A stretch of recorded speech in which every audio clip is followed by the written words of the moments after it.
let's jump into it, guys. All right. Proactive SEO. Welcome to 2015. Happy New Year. First off, everybody. We have anything to say about this, or it's pretty self-explanatory? Well, listen, no, yes and no, right? So most SEO, most things that people and quote-unquote gurus out there discussing SEO is always a proactive, there's always a reactive approach to something that's happened.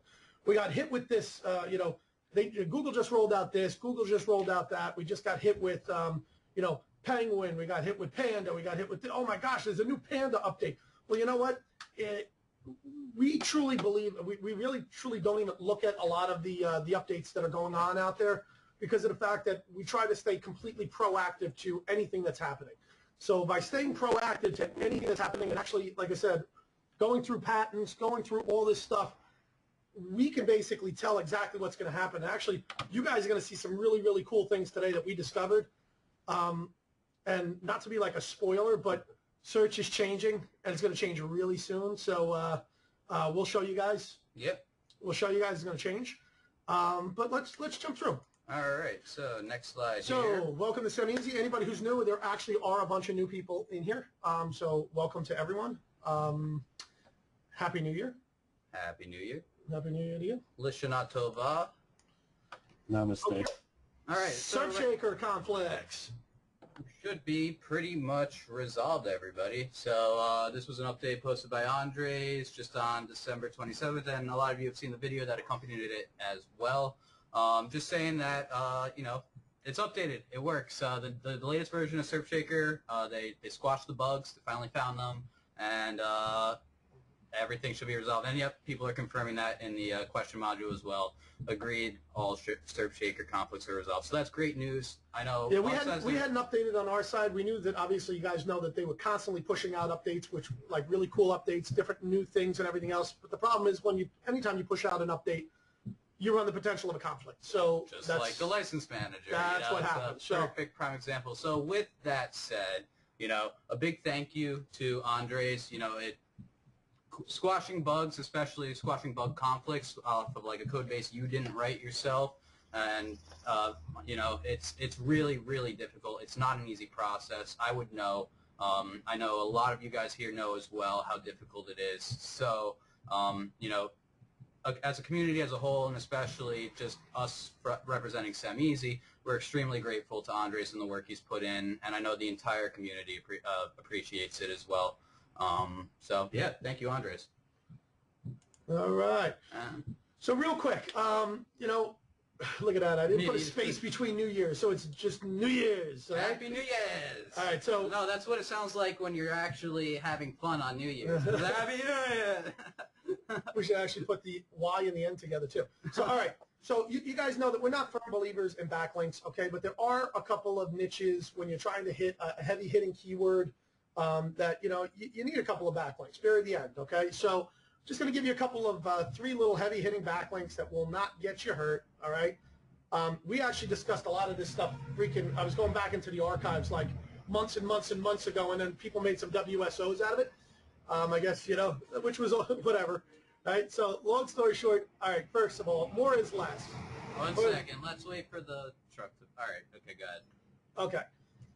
And basically what we're going to look for is we want high-quality, relevant backlinks, all right? So basically Wikipedia, and there was actually somebody who put out a piece of software that would help you find these, but, they were charging you, I think, $49 or $79 for the piece of software. I forget what it was, but you don't need it, all right? There's 2 places you can go. One is a link right in Wikipedia, and we'll post this. Maybe I'll try and grab it and put this stuff in there.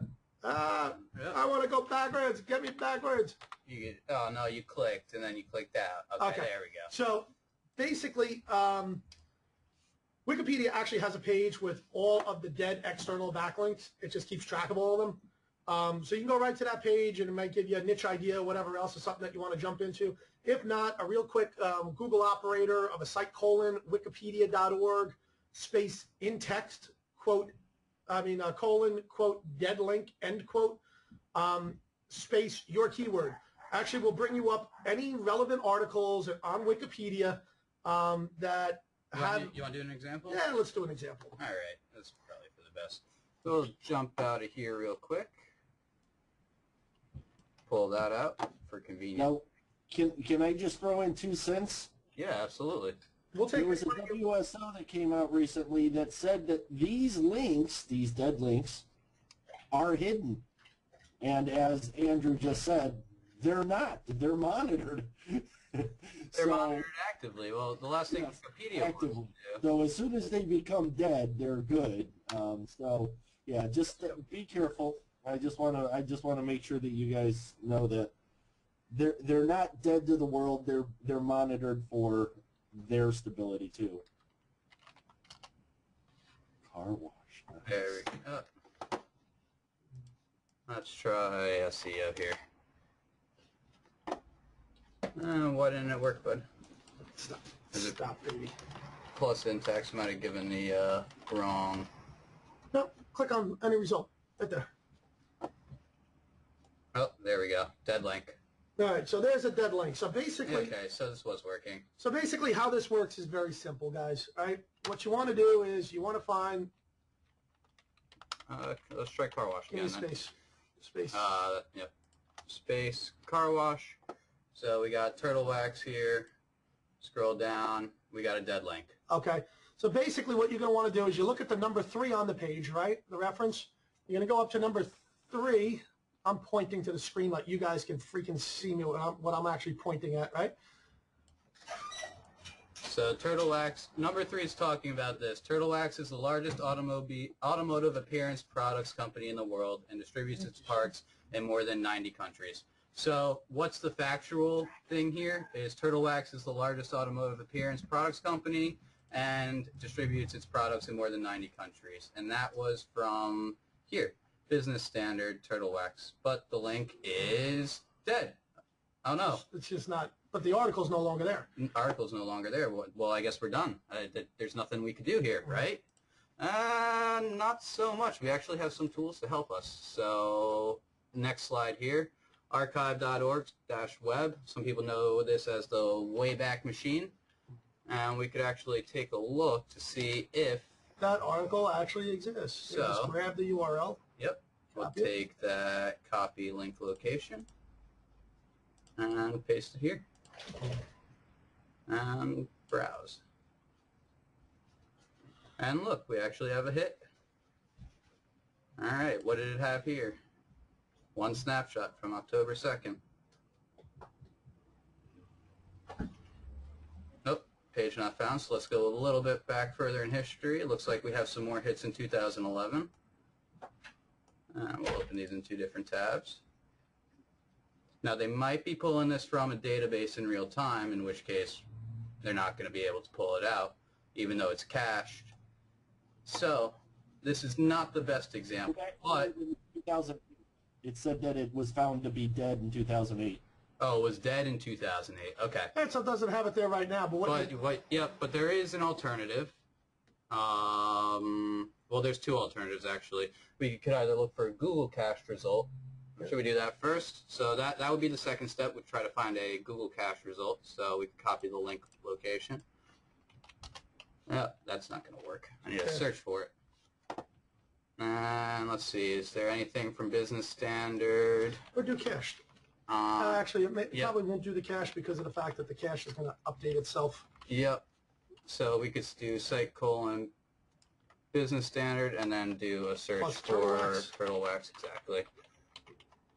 They may have moved where it was on the page, and now that link is just dead. Yep. So here's something about Turtle Wax. I'm not sure if it's going to have the same information on it. And it's not giving us cache results here, but this one it is going to give us cached. It's the right date though. It'll give us cached too. So let's see if it pulls out anything related to Turtle Wax. Nope, nothing relevant there. And there are some Turtle Wax things here, but it looks like it's user submitted stuff mainly. And yep, just Turtle Wax range. So it looks like there's nothing, right? We are left with no alternatives. Not really. Let's go to Turtle Wax and do a search for its countries.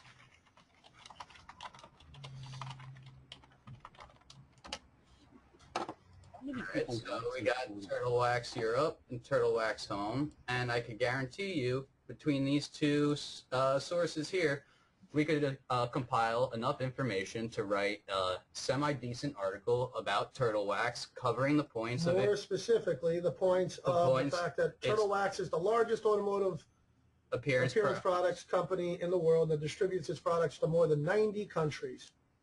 At that point, we post that on our blog, which might be about, you know, car parts or car ports or car washing or anything automotive related. Or, yeah, car wax. I mean, if you're doing something specifically about to car waxing, this is a great backlink to have to your site.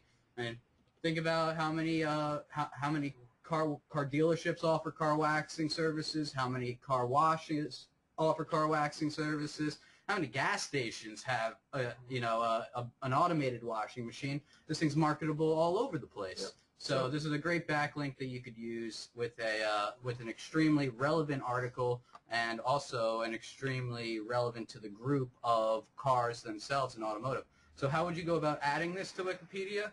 Pretty simply, you could just go in and edit the references. So we'd come in here, and oh, see, I'm not logged in, so I don't have access. And depending on the article and the business itself, you may need to have a higher level account within Wikipedia itself. So you might have had to, they have different metrics to base what your privileges are, but it's usually your posting history. You know, does it look like you're someone who's out there to scam the system and get backlinks, or does it look like you're an active participant in the Wikipedia community? So that's pretty much what you got to do, but you could do both of them at the same time, and it's not illegal and it's not scammy to do it. And if you could do it and you do it right and you actually create a decent article with the relevant information, the Wikipedia community will appreciate your efforts, because they've gone from something that has no source and nobody is responsible, quote unquote, in the what would be viewed in the academic world for that information, to now they could point a finger and say, we actually got this from somewhere. So this is just one example, and there are literally hundreds of thousands of them across every niche imaginable. As far as cloaking is concerned, there's really you wouldn't be using this article. You wouldn't be using this to rank. You don't want to overlay something on top of that article, because if you have somebody who's actually coming to the website to check and see if the information's there, they're going to want to make sure that the information is there. So turn off double agent. Double agent is not cloaking, but correct. Regardless. This is something you'd put in, like, you see a lot of business websites have like a blog section, right? Well, this is the reason why, because their blog gets quoted and put into a Wikipedia article, and then they have a relevant backlink to a subdirectory on their domain. You could even subdomain it, and it will still be related, not as strongly as if it were a subdirectory, but it would still be related to the root URL itself. Yep. All right, so. And then you can can't you throw a link in that article to your main site? Absolutely. Yeah, if you wanted to, absolutely. You're in full control of it. I would wait a little while before you do that. Most probably, if it's inside, you know, that blog itself, and if you did yoursite.com is the thing that you're overlaying and ranking, you can make a subdirectory with a new WordPress install inside that site and just have it be the blog of that site where you're posting articles and links and whatnot. And you could do drip feeding if you want, or you could use spin rewriters, drip, spin, whatever, and build articles that way, and then mix those in with these articles, so you're getting huge backlinks, you're getting quoted all over the place, and the link juice is going to flow right up the chain to the primary URL. You don't even need a link. But if it's its own WordPress install, then just go add in a menu item, back to home, and it brings you right back up to the main site. So every single page then has a backlink to the primary root domain, and it looks completely natural. It's not like, yo, check out this this AA draft, my naked, I got to worry about my anchor text. No, it's a menu. Go on, Google. All right, number 2. We've actually done this, right? And there was some cool stuff. Create a scholarship. Who's willing to spend $100 on, let's say, almost an unlimited amount of backlinks? Frank? Okay. So real simple, right? Create a scholarship. So what you're going to do is, if you own your own business, right, let's say, and you're trying to rank your own business, you create a scholarship for your business, okay? It's a $100 a year scholarship for whatever, okay? You come up with your own criteria and everything else, and you got to have a way for people to be able to actually, and unfortunately, you have to actually pay the scholarship out, okay? Don't play the game of, I'm going to create a scholarship, And then I'm going to have everybody submit their crap, and then I'm not going to do it because guess what? You're going to wind up running into all sorts of legal issues, okay? So create a simple scholarship, all right?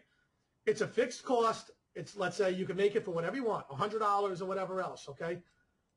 It's tax deductible. For those of you that, you know, the IRS has not caught up with, you're going to say, well, why do I need to do that? For those of you that actually pay your taxes, all right, you'll understand that it's great because it's a great benefit of being able to just take it right off your top line. Oh. Long story short, create a $100 scholarship for your company or a $200 or whatever, okay? Then what you can do is now you can start going to EDU websites, go out there and start saying, hey, listen, you know what? Whoa, what's going on here? Okay. Let's say, and that's the next slide. This guy's all messed up here. Okay, it's all good. Go ahead. All right. So what you're going to want to do is then you go to EDU websites that actually offer all the scholarships. So like their students at wherever, Tulane, you know, .edu can go and check and see where all their students can get scholarships and everything else. There's usually an email or something. You contact somebody and say, listen, I'd like you to list our scholarship on the available scholarships for your students. And they have zero problem, okay? You create a landing page for your scholarship on your website. They link back to that landing page explaining how to apply for the scholarship, this, that, the other thing. You want to talk about a killer set of backlinks? It's a killer set of backlinks. Costs you $100 and you can go out there and you can do it over and over and over and over again. And Jake is actually going to jump into, you want to jump into the... Yeah, I'll go into the cool side of it. Now this is, when I first saw the this 60 Minutes documentary, I didn't know how I was going to be able to apply this in the business world, but I knew I was going to be able to do it somehow. And it was a whole expose on what the largest beauty panic. Someone just wrote panic in there. Justin just jumped in. Let's make Justin an organizer as well, and he could get on cam too. And then I'll go back into my little story here on how it, and then eventually loop it into how you can make money. All right, Justin, we're making you an organizer as well, so join us on cam when you're ready. So anyway, it was largest. Justin, you're talking right now. We got you on mic. So largest beauty pageant in the world. They offer like they make, what they say is we make available over $300 million worth of scholarships to students. Now, $300 million, that's a lot of freaking money.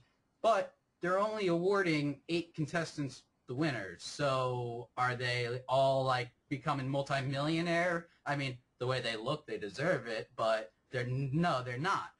What's actually happening is the marketing manager for the beauty pageant goes and says, okay, we're going to make $100,000 available to each student, each of the 8 students per year, right? So that's really going to give us a total of $800,000 a year in costs. Now we take that for one college and guarantee 8 slots available. That's $8,000 we just made available. $800,000 we made available. Now let's go to college number 2 and ask them if they want to be in our program. College number 3, ask them if they want to be in our program. So by the time you got 3 colleges signed up to say, okay, we'll accept, we want to be in, and we'll accept an applicant, and you could pay for them fully. You're at $2.4 million in scholarships you've made available. Rinse, repeat, rinse, repeat, rinse, repeat, rinse, repeat. $300 million available. So once again, it's all So you do a scholarship for, let's say it's $1,000 that you're doing. You're doing a $1,000 scholarship, right? And you run an internet marketing business. So you want to make it available to the Comp Sci program for a student in the Comp Sci program. So I want to make a $1,000 scholarship available to students in Comp Sci, and I'm going to go and talk, actually pick up the phone and talk to all of these colleges and their registrars and their bursars department, and go and maybe I get 30 of them signed up, right? So now I've made $30,000 available in scholarships, and I could post that all over the place. But only $1,000 does not look like Justin. That does not look like Justin. I'm looking for the Justin. Google Hangout. The Bacon Google Hangout for Food Network on Angel Food Cake. Am I in the right place? I just see a bunch of dudes. I don't know you guys know how to bake. It's nice to see the ratio finally start to slide the other way. That'll be the first and only thing I say in that regards. And Frank, watch your mouth from now on. We have a lady in the room. I just went on Pure Filter. Pure filter for pure ladies. I'm in the wrong place. Well, for angel food, yes. Oh, we're getting but a the lot of devil's people food in the going right welcome place. now. Yeah, it looks like our numbers just jumped up. Okay, so for everyone, this is going to be a weekly feature on Seme Sy. I apologize. I'm being extremely rude right now. None of us know what your name is, except that you're probably either related or romantically I'm involved. just a mysterious lady, and I'll give you back to Justin. But what I love is I think Justin was probably just losing it for a minute. Oh, he was probably dying there. Justin, down. how's it going, What's man? up, man?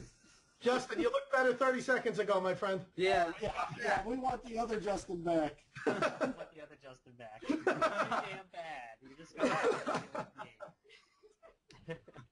Somebody's going to be fast forwarding during the replay and be like, "Whoa, who's this?" That's right. Okay, so what I kind of just realized is that GoToWebinar is not going to have these webcams in the replay. So what I'm going to do here to try to fix that is swipe these guys over here. All right, so now you guys should be seeing us. It's going to be a lot choppier than before, but at least now GoToWebinar will be recording us on video. Make sense? Now that there's no one. Every time I click it, I'm going to lose it. You're right. There you And then go. I could go like that. Nope, I can't. All right, let's All not right. worry about it. Let's move. Let's move Yeah, forward. let's move. here. If anybody is recording, we will appreciate a recording. Ganti might be. He's usually our screen recorder. So if you do have it and you recorded the webcams, pass it off to me, and I will merge the two in post-production. And then let's go from... Let me ask something about getting back to your... I'd really like the link to that 60 Minutes thing, since I obviously missed that one by a mile. And again, this is all legal. It's all easy. And you're saying that by offering this website and having like a lander on, talking about it, what would be some of the requirements that we would need? Because I'm thinking porn stars, they need help. And I'm willing to help with their education. This is what I would do. I would make the whatever Both you and ABC. the website is based on. So let's say if you have if you're working on a graphic design company, it should be a scholarship for those people looking to get into graphic design. If you're looking to push your SEO company, it should be those people that are looking for a career within computer science, and make it pretty broad, okay? But make it still the same category. And just open it wide up, because obviously you want the content that surrounds those links to be relatively close and related to what you're linking for. So Exactly. Just getting a high priority backlink from like an institution like Tulane, that has some credence and that's great, but you really want to be on Tulane's computer science website and under the scholarships available there, because the relevant content surrounding that entire subdomain of compsci.college.edu is all related to the niche. That's just if we were doing this for SEO or graphic design or something. So if you're doing a site about car parts and mechanics, maybe it's not the best to go after an institution like Tulane or Columbia. you might want to go after wanna Lincoln Tech. You might want to go after whatever. Somebody who's doing, that sort of stuff. Yep, exactly. So See, that's what I was thinking. Video and porn, that would kind of work. So yeah, well, communications major. Yeah. I mean, that. Those in search of an MRS degree. Those in search of an MRS degree goes Ben. All right. So let's push forward, because we All do right. still have a lot of stuff. We haven't even gotten into like the actual stuff on the webinar. So let's Yep. push. All right, so All right. work on your groups is number 3 here. Here's just a quick overview of what a group looks like from a patent abstract sense. And you guys could come back to this later and look at it more in depth. But essentially all it's saying is that, there's a lot of factors that make up the group. You got the web pages, the documents on the web, the structure inside the internal index that gets isolated, and it's a completely separate entity based off of the indexing and the crawling and all the algorithms. And then you have relevant content, more documents on the web, and the queries that are submitted, and then, of course, everything's stored in memory. Looking at it more closely and more relevant to our discussion, we could sort of see it graphed out here, how different documents create a tree or a group. Think about it. I mean, you guys have all been doing, like most people in Seme Sy, they're all very familiar with the whole backlinking, right? Oh, we need tier 2s, tier 3s. Think about your groups as tier 2s, tier 3s. But you're not doing it for link juice. What you're trying to do is you're trying to say organization, association. Okay, it's no longer about the backlinks. Okay, yes, you need a link going back from one to the other, but it's just to show that they're associated with one another. It's not a matter of pushing the juice any further. Yeah. It's a matter of Google being able to say, listen, this organization, this group, I say organization, but this quote unquote, they refer to it as a group. This group is being mentioned in all of these locations, and it's pointing back to a central hub. So we know that the central hub is the control player. Okay. If you look at it very much like the old backlink, link wheels and, all the link schemes that we used to do back in the day, but think about it as being able to push credibility now. Forget link juice, forget backlinks, but it's all about the credibility pushing through. Exactly, and it's not just forget link juice because it is still link juice. Let's get that established. It's still link juice. But the algorithms which determine link juice have changed dramatically. We all know that it's no longer, okay, your website is being mentioned on 100 other websites, so you got 100 votes. Your score is 100 versus your competitor who is maybe at 90 or 2,000. That's what it used to be. We saw the shift that it was certain websites are going to have more, push over what their vote is. So that was really what was big on relevancy and authority for really the bulk of the past 5 to 10 years. It was, a Wikipedia article mentioning this thing is going to have a lot more juice to it than just a standard blog post that's mentioning you or a Twitter comment that's mentioning you. So it was still, each website, each backlink is a vote, but the power of the vote is now being augmented off of the power of the site and the credibility of the site. And we saw that change, and then we saw it change even further to no longer being how many backlinks does that site have influences how much power it has going forward, but it was how much relevant content and authority does that site have. And how much user metrics. Yeah, and how many user metrics determines how much that goes forward. So when we're talking about authority and we're talking about relevancy, we're really talking about groups. It's your site is about, let's say, your site's about athletes, right? So you want to link out or have links coming in to things related to athletes.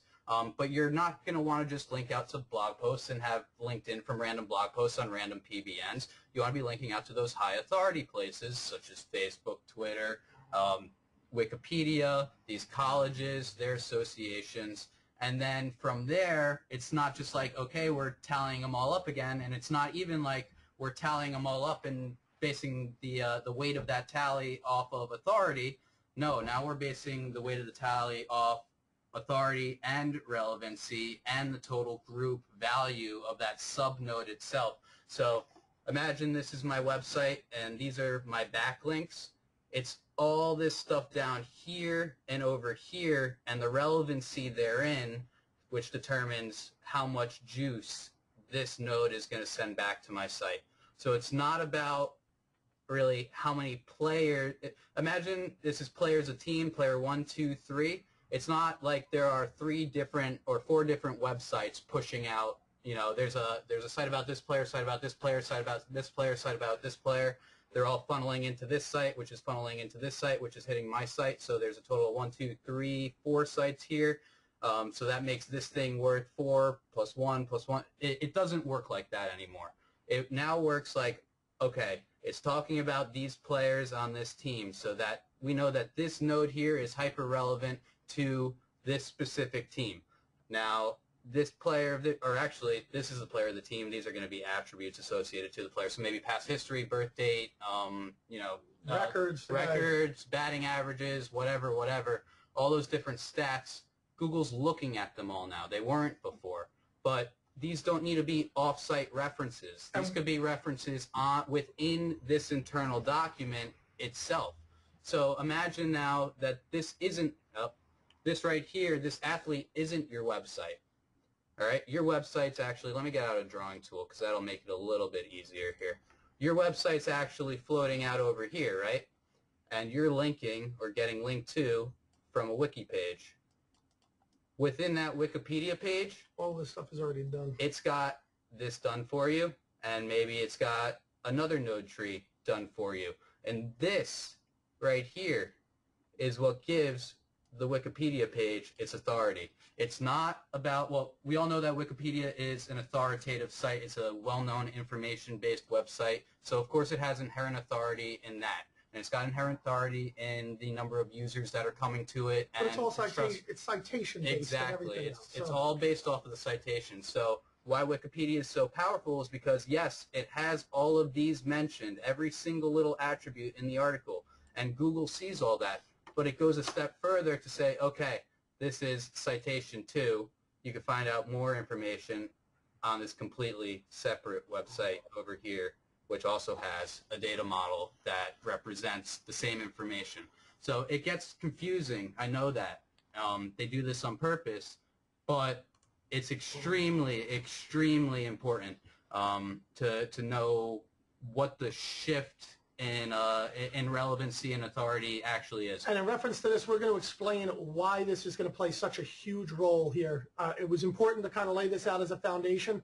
Yep. But we got stuff here that you guys, it's going to actually just, you're probably not going to believe it, but you're going to have to believe it. You'll have a choice. Yep. All right. So we're just going to push forward because I want to get to that section. So, okay, if you're not sure of where to do this stuff, go to knowem.com, set up profiles there for your business or for your client's business.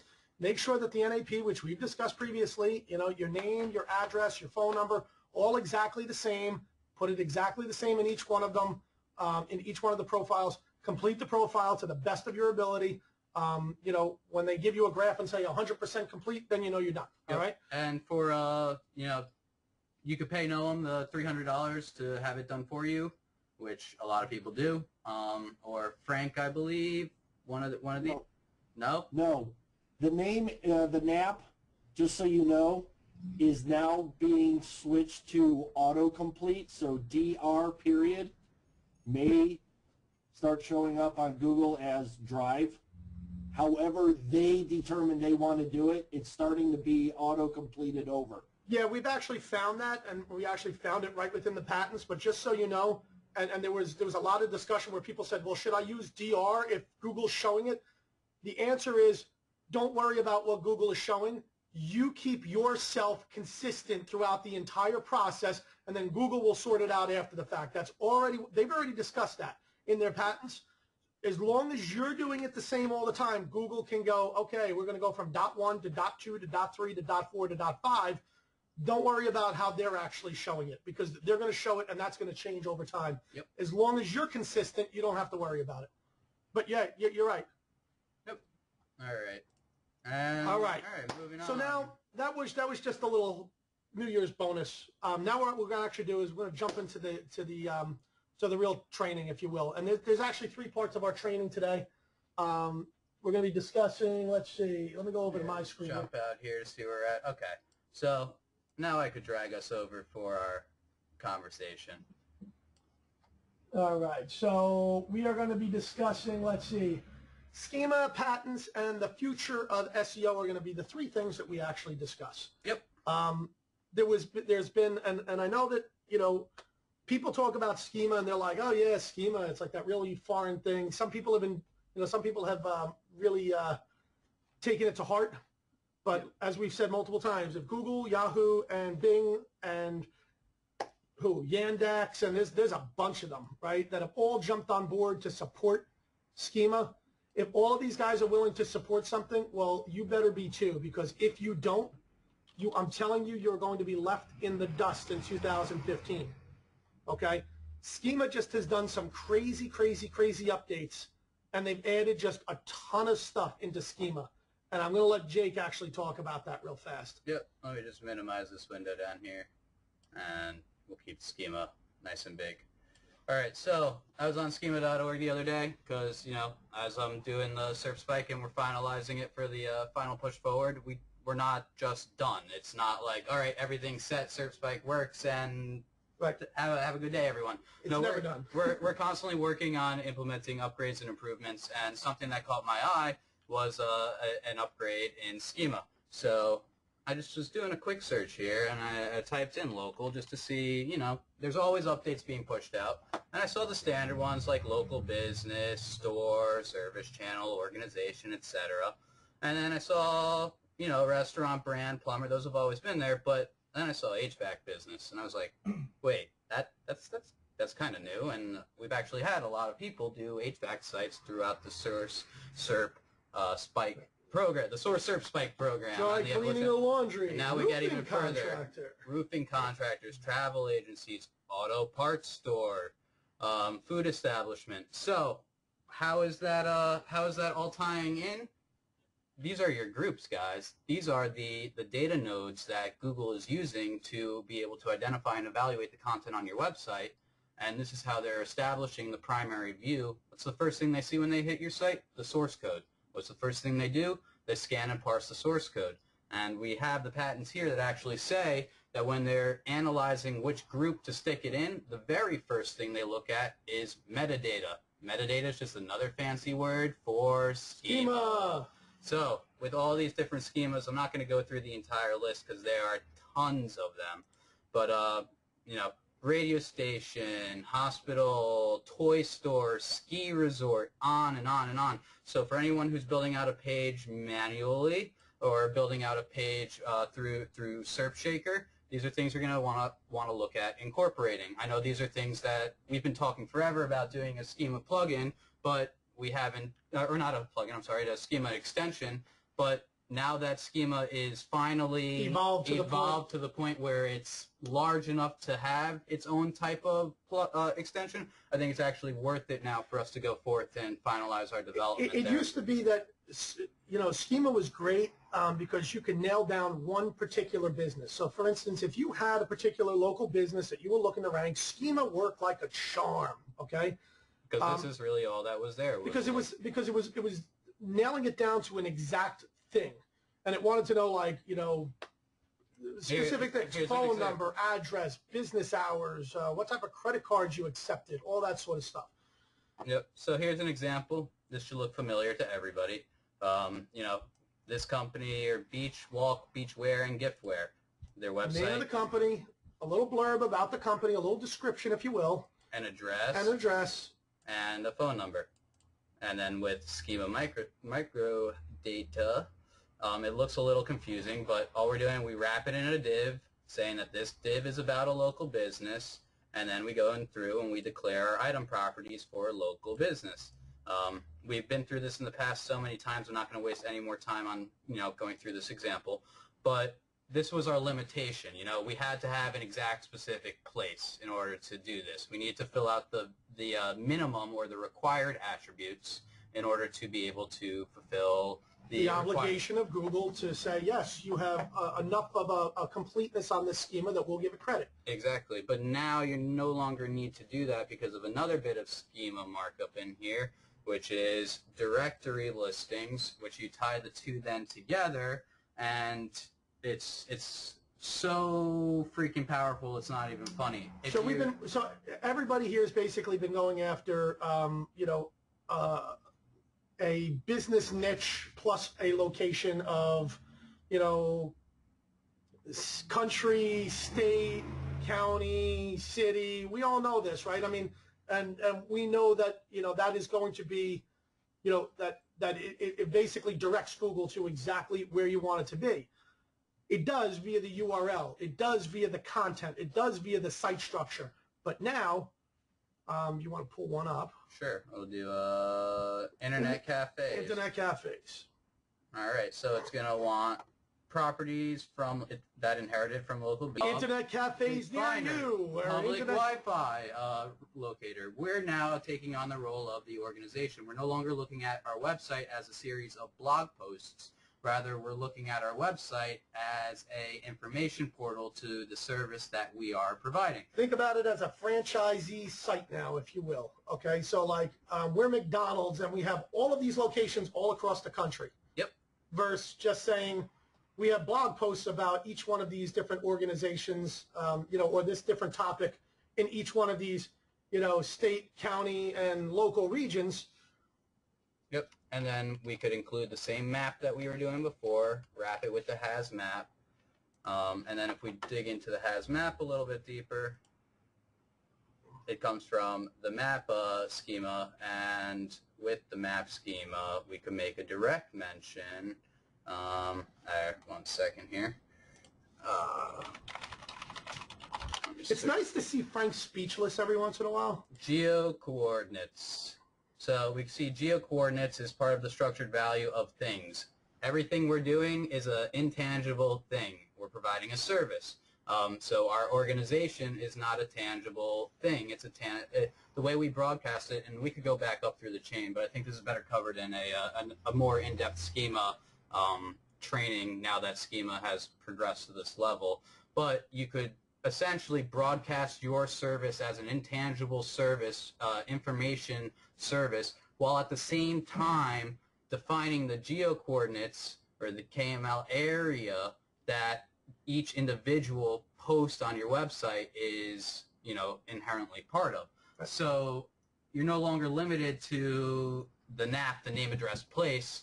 You now have grid coordinates. You can now do name, address, coordinates for your intangible business itself based off of your service area. Now, it might list down here where geo could come in, but it might not. And let's see if it pull out here. Geo comes from place, and place is used in, scroll to the bottom. Oh, see, this is the problem with schema.org. They don't always give you all the information. Now, here we go. Place is used inside of local business. Done. Thing, organization, local business. And we worked right up the scale. We built essentially, if you're doing it all the way down, you built a lowest, common denominator, least common denominator node in that group for geo area, and it gets built up as the as the document progresses and as the indexing progresses and Google understands more and more about your site. This all makes sense in Google's eyes. It might not make sense for you guys right now, but it's going to make sense in a couple more minutes. Now, let me just go through here real fast, because I'm always the pusher of time here, right? So it says, let me just answer a couple quick questions. So we could use schema on some of our PBNs as directories. Yeah, basically you absolutely could. What you could do is, by using schema, you could actually make your PBN into an actual business listing site and then push that link straight forward. Yeah, and that would make a whole lot of sense. It would actually probably be a lot more trusted by Google than just being a blog, if you will. Absolutely. Okay. Is there a checklist available? Simple answer, no, there's not, because we're just explaining this to you guys for the first time. Yep, like I said, this is obviously something that we're going to want to put this into the forums, and there's going to be tons of questions and answers and everything else within the forums, and that's where it's going to live for at least the time being. Yep. It says, can we look at a SERP Spike site to see how schema is implemented the best? The answer is yes. But we can, not on a free right. webinar. We can go over it with you. And it says, I met one of our own SS sites should build for us. Yes, we can go over it with you guys individually, but we're not going to put it out there just because of the fact that if you're in, then you're in, right? And we're not going to put it out there we can put it out here to explain exactly how it works and everything else. And eventually we will create something that will make it nice and easy for it to be able to flow. Yep. But if it wouldn't be right for us to put out somebody else's site right now in the mix. So. Yep, absolutely. So with that said, let's jump on to our next. So that's schema, right? So there's a lot of huge updates in reference to schema. Schema will allow you now to not really focus directly on.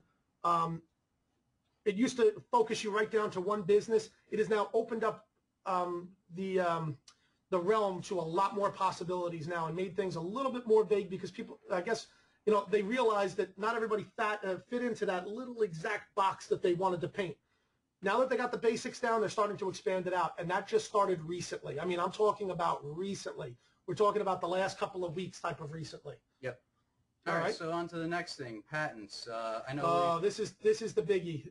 Well, this is almost This the is- biggie. The this is future all- of SEO yeah. is really the the biggie. future of SEO. So what did I do with that image? You know, and it's funny because when people say the future of SEO, they always say, you know, oh, this is the future of SEO based on the fact of being reactive, based on the fact of, well, we see that they've done this, we've seen that they've done that, so this has to be the future of SEO.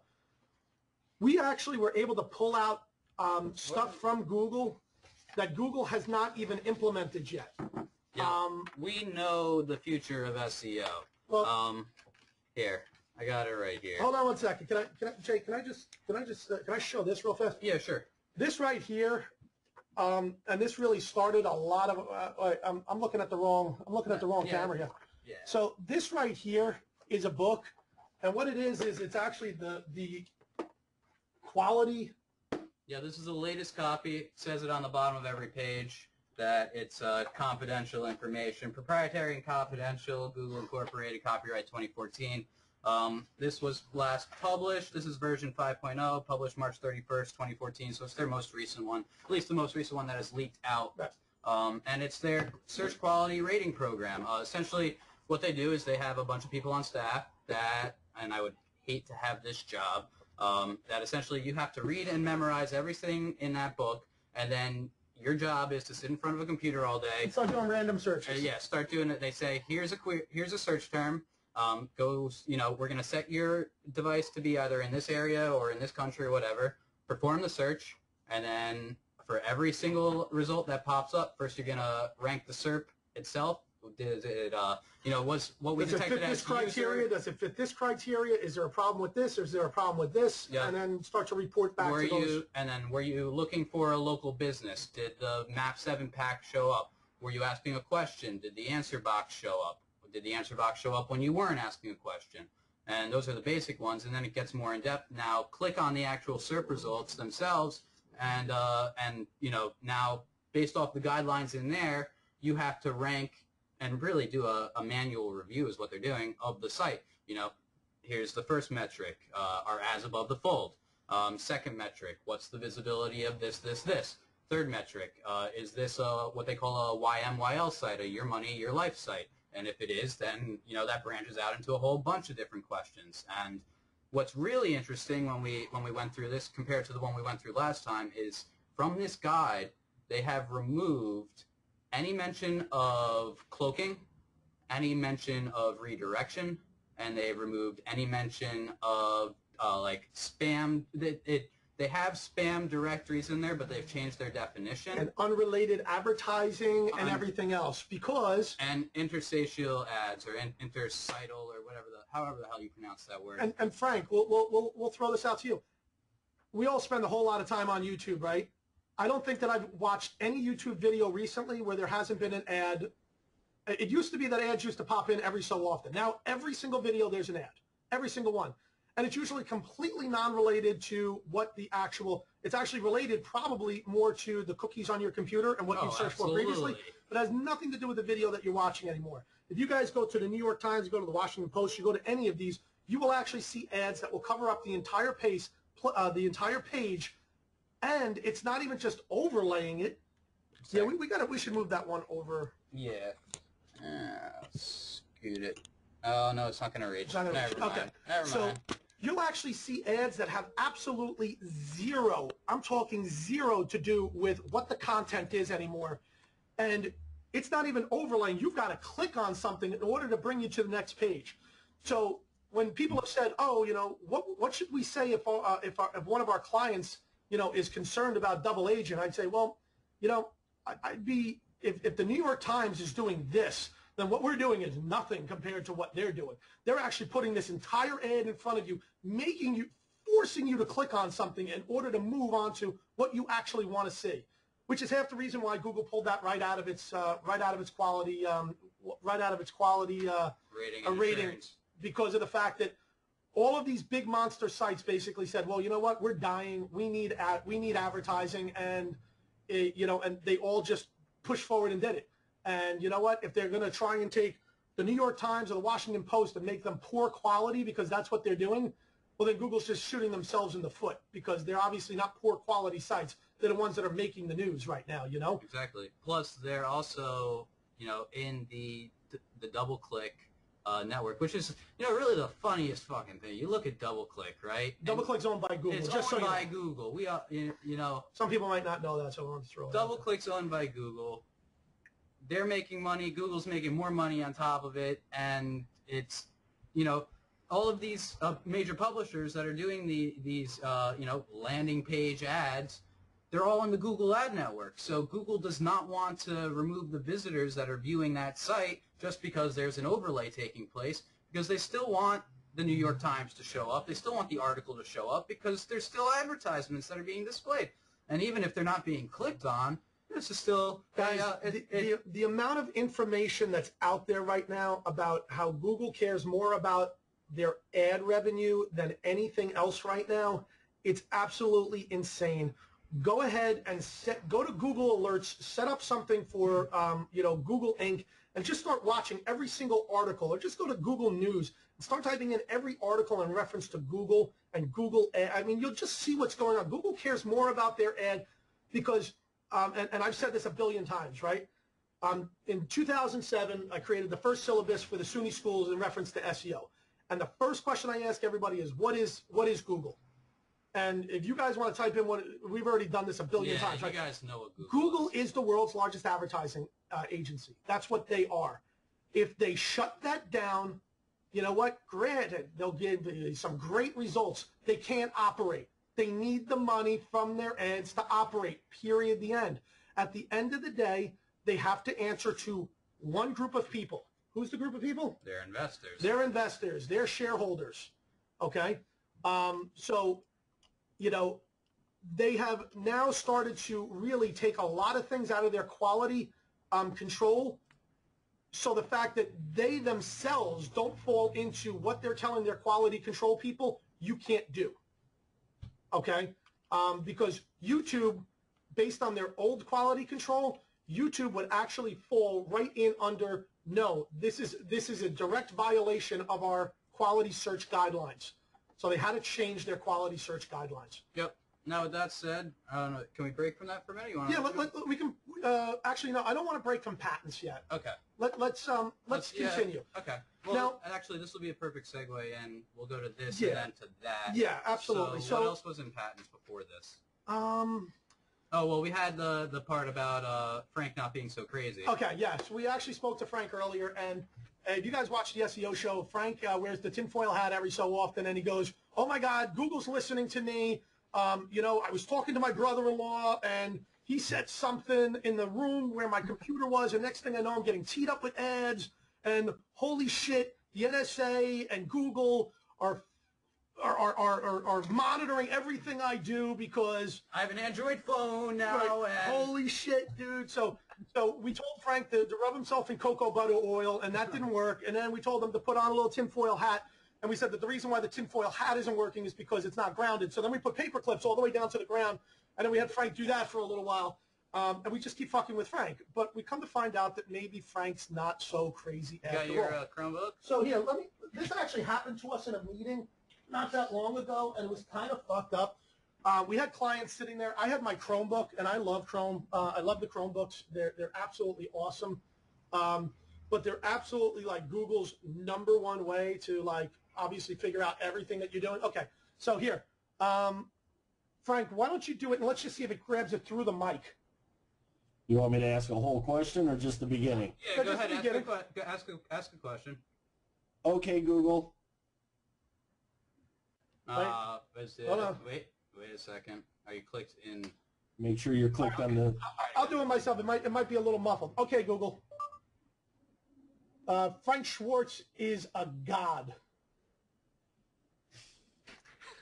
Okay. You're right. So what that tells us right now, right, is that obviously my computer is constantly listening for me to just say, okay, Google. But if we think that the computer is only listening to me saying, okay, Google, it would like be us believing that, as Jake said before, that the Google car that drove around our neighborhood was only interested in mapping all the areas. it was getting a lot more information than that. It was getting... It was getting the SSIDs of every single Wi-Fi network out there, and if a Wi-Fi network was open, they were going through, connecting, and getting the MAC address of the router. Hey, well, here's a simple thing. If it was only getting the mapping, then it would have just hooked up with Garmin and had a video camera sitting there spinning. What were the 47,000 antennas, and why did they have to have a truck with a mobile server unit behind it? You know, so there's a lot more going on than just, you know, and they wouldn't say, oops, we got a picture of you. They got a picture of you. They knew your face. They knew that you were drunk. They had your blood alcohol content. Just so you know, Brian is saying right now, wow, black helicopters. Actually, we thought black helicopters, right? We thought, holy cow, yeah, black helicopters. This is all nonsense. It's not, and I'm going to tell you the reason why it's not. And once again, we're going to run the risk of being like, wow, man, these guys are crazy. These guys are conspiracy theorists. We're not. The Google patent actually explains exactly what they're doing. No, I know you're not disagreeing, but like, it's funny because if you sat here and explained this to somebody and said, they would say the same thing. Oh, black helicopters, man, UFOs. Wow, yeah, wow, you guys are freaking nuts. We're not nuts at all. All right, so let's take this. Let's move this. Here, let's move this. No, oh, wrong webcam. All right. I'm gonna hold it up. Yeah, sure. All right, let's take a look. This is input in here. I got it here. Yeah, just come down a little bit. There we go. Right there. Move it, lower it down a little bit. So on the left side of the screen, we can see inputs to the Google system. We got displays, touchscreens, buttons, accelerometers, GPS receiver, camera, keyboard, mouse. Now let's what's that? We got speaker, microphone, audio controller. So the shit your computer is playing, and this is a Google patent, the shit that you're playing on your computer could also influence in real time. So the song you're listening to, the WAV file that's coming out of your speakers, could actually influence the search result. And there's a patent for that too. Well, I'll tell you my experience. 3 months after Google Hangouts was launched to the public. Somebody's saying that they're not seeing. Are you showing a monitor? No, Pat, no, because they're not looking at the camera. All right, go up to. I thought it must not be broadcasting the screen then out to everybody. I thought it would share this. Maybe screen. Okay, hold on one second. Screen and monitor 2. No. It might. People are seeing it. Nope, that's the wrong one. There you go. That's back. Some people saw it, some people didn't. Some people saw it, some people aren't watching, some people don't have the webcam showing. That's all good. But it's in this patent right here, right down there, speaker, microphone, and this thing would focus if Andrew didn't take so much. What's... Everybody take a screenshot. Crack fix. Can I have my coffee? Andrew would not be a good surgeon. No, somebody's dying. Somebody's bleeding out right now. Okay. So, but what I was going to say is 2 years ago when Google Hangouts went public and everybody could get on it, they waited about a month and then they warned people, do not be playing something in the background that could be considered trademark. So as a joke, we were teaching something and we rickrolled. There is a patent for that. Right. Well, we rickrolled the entire audience so that when they logged into our Google Hangout, it started playing, that damn song. We got shut down, and my account, my Gmail account got locked. What? And they said, we told you not to play any trademarked stuff. And I went, but it was on a radio. And they're like, but our listening, we heard the song. And that's only allowed in certain countries. And I went, holy shit, you guys got me. I'm going to be honest with you. Google is putting out so many patents right now. So many patents. I mean, here, I'm just going to do a quick blip. Okay, that's page 1 because it really doesn't matter. This is page 2.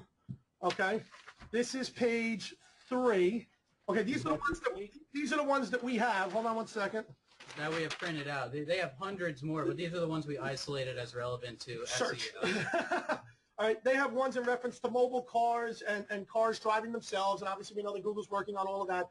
We also have, there's a patent, a really cool patent in reference to, which we haven't even dove into, but I thought it was like so wild, right? Talk about black helicopters. there's a patent that says, depending on if, like most people, they've identified that a lot of people, when they're watching a TV show, sit down and they're also on the internet at the same time. Multiple devices, there's multiple streaming, multiple multitasking and everything else. They will start to play advertisements based on what the nearest TV to you is actually playing right now, because it's all coming through the internet. It's all coming through the cable system. Yep. So if they could hear, you know, the theme song to whatever song, you know.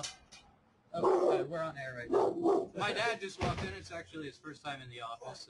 Say hi to everybody. Hey, guys. Hi, Dad.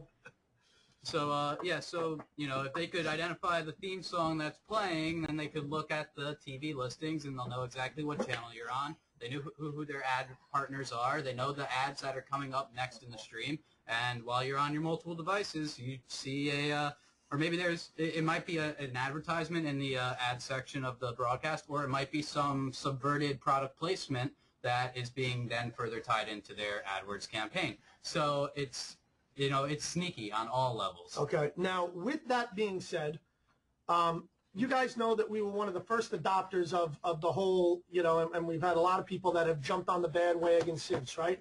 But, thank you, sir.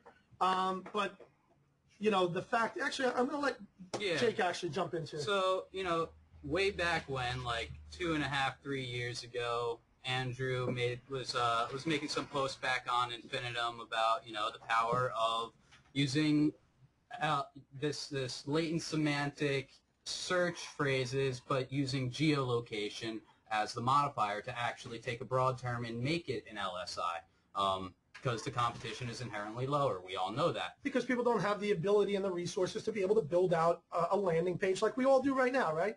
Between SERP between SERP Spike, between all the old landlord, we all understand what the, you know, what the model is, right? Yep. We're all on the same sheet of music. And as time has progressed and we've done more and more research, we've seen, you know, how many sites have we built, by the way? We were taking a look at one of our servers yesterday. Literally tens of thousands. Yeah. But what I can tell you is this, right? At the time, we were basically being reactive. Okay, I'm going to be honest with you, because we did testing within our quote-unquote lab, right? Secret lab. Our secret layer. All right, we've been doing testing, and we were like, okay, let's test. We found shit that works, and you guys laugh, and you know exactly what I'm talking about. But, you know, we've been doing this for a long time, and you know, but we found stuff that worked, and we found stuff that worked because of results, all right? So we were like, okay, we got this licked and everything else. What we didn't do was we didn't really know 100% why everything that we were doing was working. We had a feeling that it was probably due to, you know, this hierarchy. We knew it was siloing. We knew that it was pulling relevancy down through the silo, that the link juice and relevancy needed to flow. So we knew that we had to structure our sites in a way that made sense geographically or categorically, right. And that made perfect sense. And then what wound up happening for you guys who jumped in the early days, you know, this was a shock to us. People were going, hey, I'm searching for just a generic term of my landlord site, or now my Spike site, and it's actually showing the Spike site near me. Like the page that you guys built is actually showing. So we then took that as, okay, so now Google is obviously augmenting search results based off of users' geolocation. We just quickly went, okay, it's got to be IP-based. Everybody could look up IP. And then as we thought more and more about it, we realized, well, actually, no, it's happening from your mobile phone, too, and that's just using straight GPS, you know. Or now it gets really, really freaky here in the patents. We could actually figure out your location based off of your proximity. And we all know the police could do this, but I didn't know Google could do this, based off your proximity to the 3 nearest cell phone towers. Okay, yeah, and just for those of people that are worried about black hats, like when I was a cop, it was a really hard process in order to be able to narrow somebody down from cell phone address. It would take subpoenas and months for you to get back the information, so don't worry about that. Like, the shit's not happening in real time for the police, at least. It's probably but happening pretty much happening real time with Google. Well, I could guarantee it is if you have an Android. Well, but just so everybody knows legally, that's to obtain your location because of a criminal activity. Google is doing it to better serve you in your internet. Just so you know, you agreed to all of this in their terms of service. That you were going to provide them all of this information. Okay, exactly. So with that being said, we had discussed a couple of months ago, right? And we said to everybody, look, I want you to do, go out there and do a search. Do a search for SEO company, and my results here in my town were very different than people in San Diego, and were very different all over the place. Now, we identified that there were certain similar results. Everybody had, let's say, 60% of the same results, and there were 40% of the results that were just kind of bouncing all over the place. You guys would see that on that 40%, a different 40% than I would see, and everything else. Yep. We knew that there was something to it. All right. Yeah, well, we knew there was something to it, and we had a really good hunch that it was going well beyond just standard crawling and indexing. There was most probably something going on in the background to specifically identify location-based data. So we did our very best at the time to model the sites that we were generating to match what we predicted would be, their funnel. So this was actually now, right, yeah. I'll preface this with the fact that we didn't realize, because Google hadn't put out any of this information when we were doing it.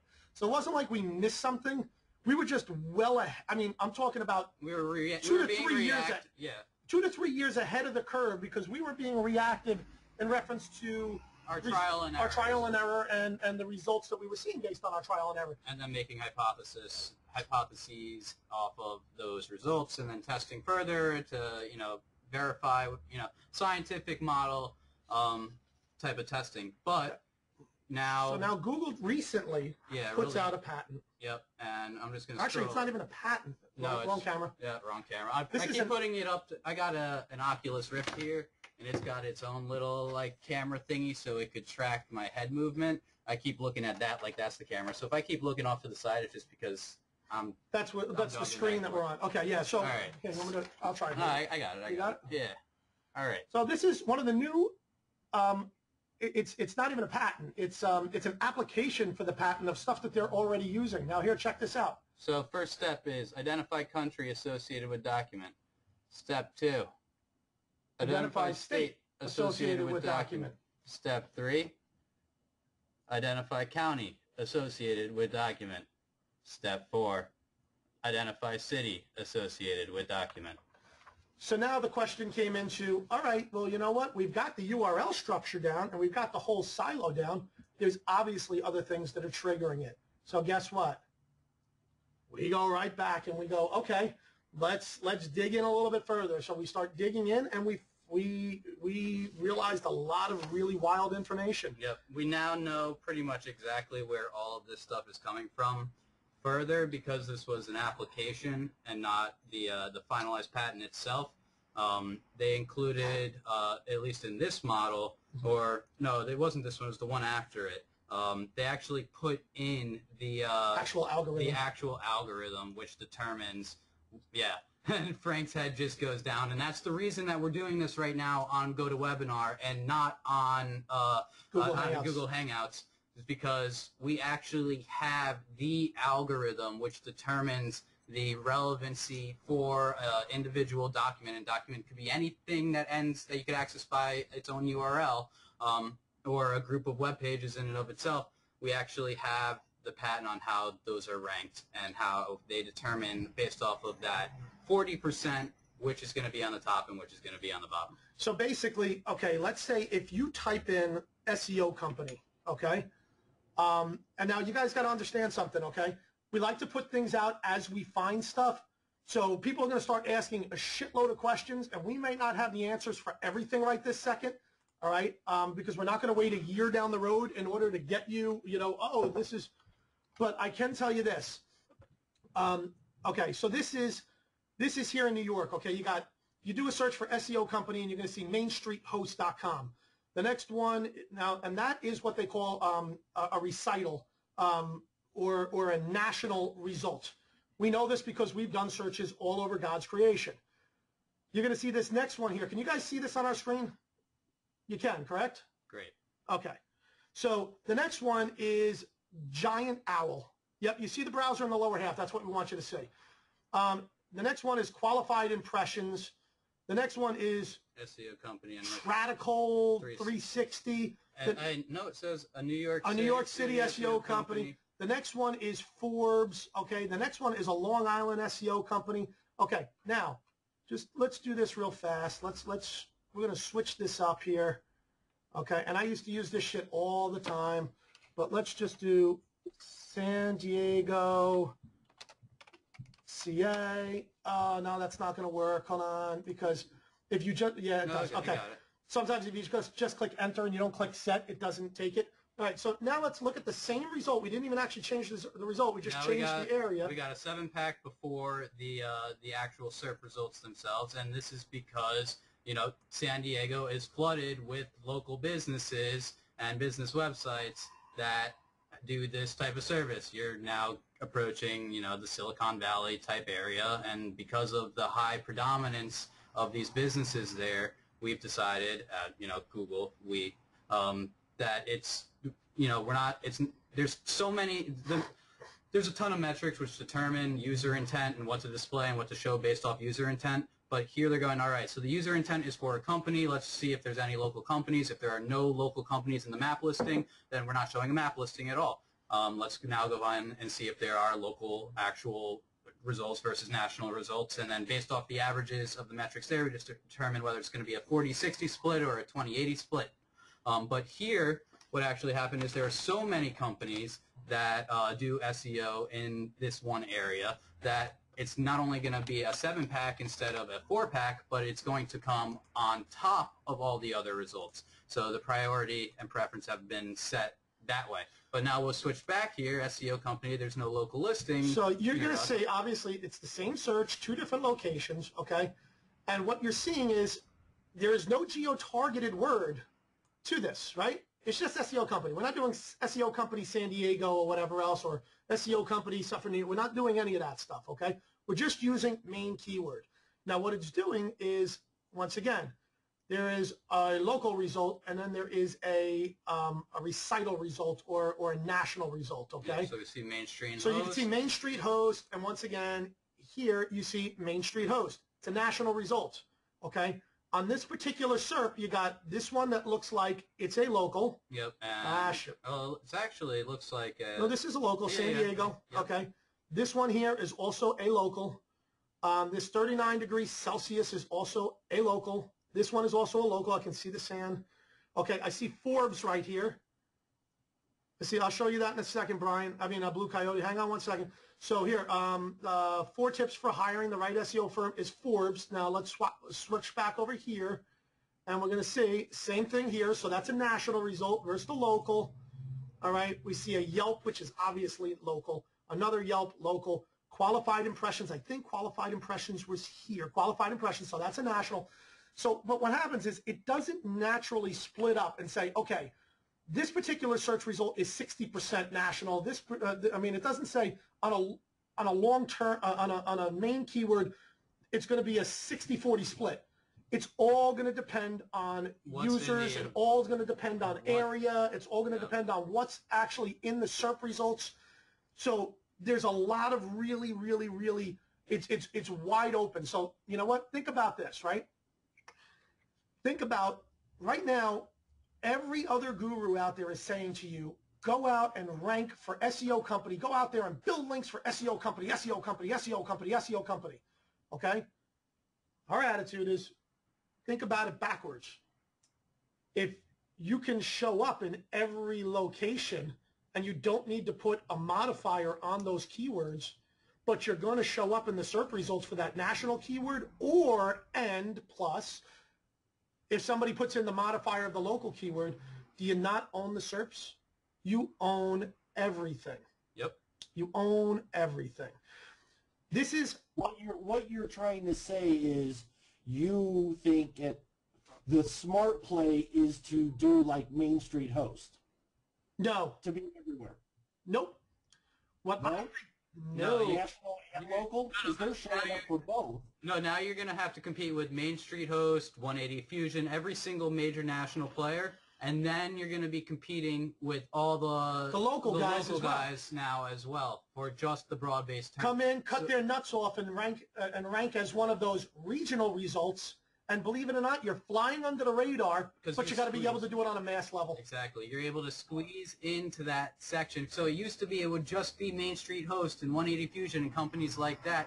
But now there's a 40% slice of the pie that we could squeak into without having to do anywhere near as much work as those guys did to get where they are so somebody now. was asking, how do you change that? Go to Search Tools, and you'll see anytime, all results, and the last one, Jesus Christ, if that freaking truck could drive through the window. Yeah, I thought it was going to come through the wall. All right. No, you can't set it to Jesus Christ. I've tried. Yeah, well, don't worry about it. This is going to start ranking.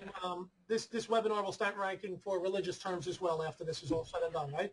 So, right here, as you can see, you can type in. You could type in wherever you want. So I can type in Hackensack. Yeah, I knew that was coming. All right, so now I go coming. here and I can see Hackensack, New Jersey. So once again, I am getting. These are all seem to be national ones, right? I see, but I'm seeing the New York one because Hackensack is probably only about 15 minutes away from Midtown, Manhattan.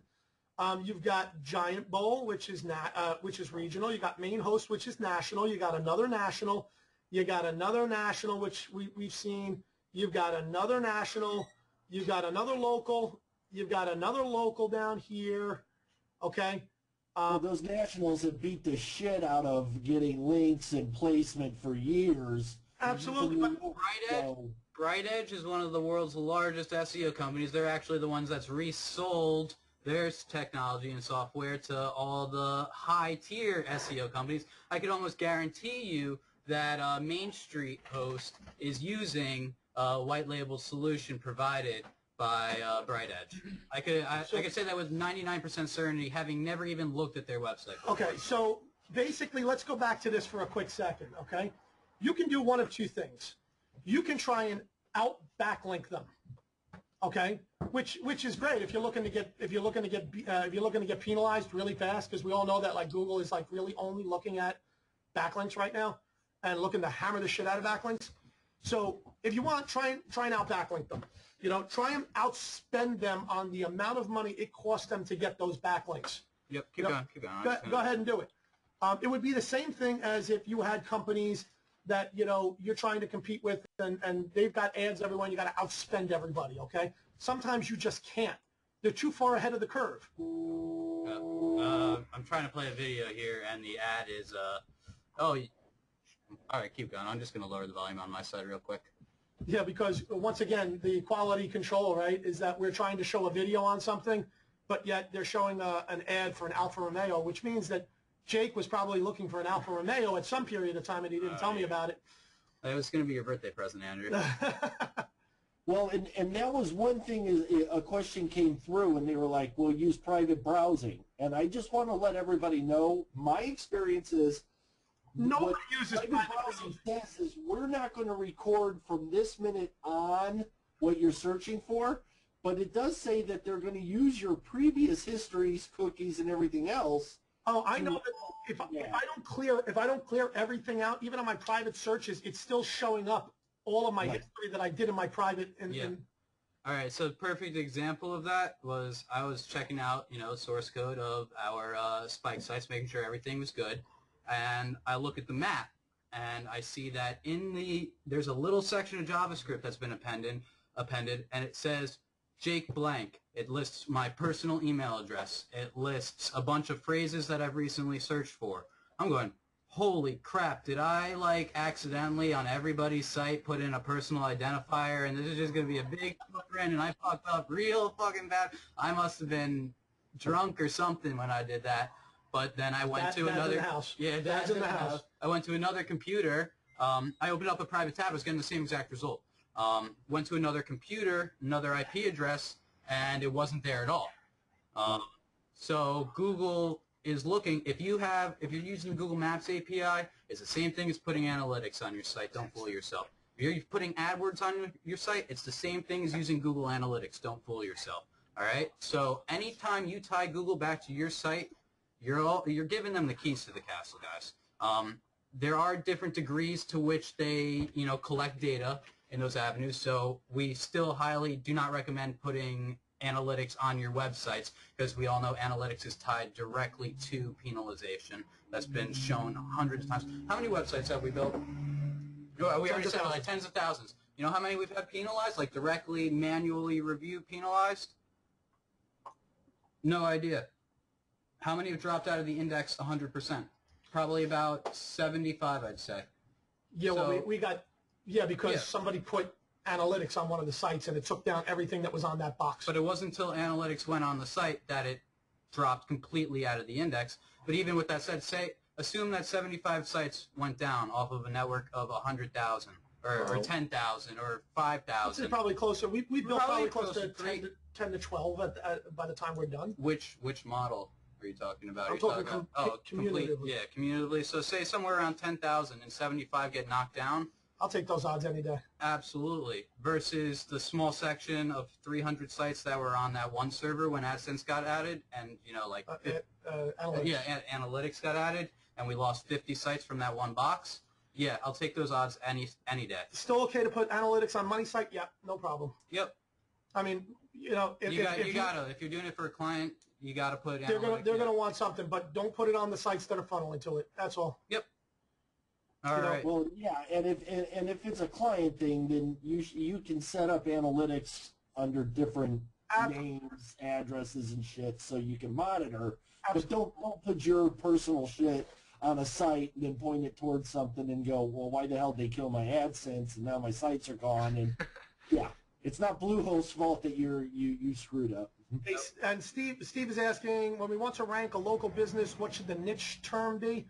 The niche term should be, you shouldn't change anything that you're doing right now as far as how you're actually building these things out. But we're just diving a little in depth into things that can be added so that Google looks at things completely differently. That's all. Oh yeah, that's what we wanted to show. We forgot all about it. The future we of did. search. And Steve, you and I, we're gonna have a date next Monday. All right. Hey Ben, what was the question we were gonna ask everybody for the contest? It's ready to go up on Facebook. I'm going to post already right now. Oh no, this wasn't the Facebook one. This is the one we're going to do internally. This is the one that we're actually going to be playing a game very shortly for about like 5 minutes as a nice little interlude here for some comedy reasons. But there's also that Facebook one. We were going to do that one. I sent you two. All right. Well, can we do this real fast? Let's jump. Do you want to jump from the patents? Well, there's one more thing in the patent, so I guess we'll do this one. No, that's the next part. Oh, is that the next part? All right.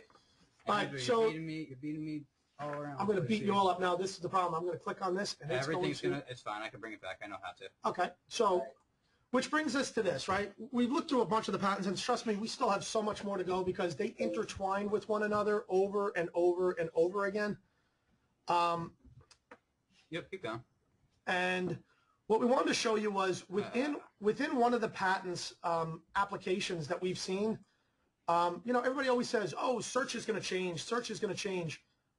They're not lying, search is going to change. Oh, absolutely. Did you want to do this? Oh yeah, we could do this while we're talking about Search Spike in the intro. Let me pull this over real quick. And Frank's laughing because I'm laughing because Blue Coyote just put up a site. All right, this is just based off of some internal metrics here. We had a site running on just a fresh Spike site that we built for 4 days. For 4 days, all right. So we took all of the keywords, threw them into Google Keywords Planner to figure out what the average cost per click for that entire network would be, and if we were running ads, what would be our cost if we were running this completely through AdWords. So we averaged $28.69 for the campaign as a total. Some of the keywords were up to $60. Some of them were as low as $40. Some of them went and dipped to $18 was the lowest for that particular niche. Now, they say if you put your budget to maximum, you could expect 168 clicks a day, but run you a total of just under $5 grand. To run it for the entire month at that level will cost you $144,600, and you'll get about 5,000 clicks. In the year, you'll get 60,000 clicks. It's going to cost you $1.7 million, though. All right?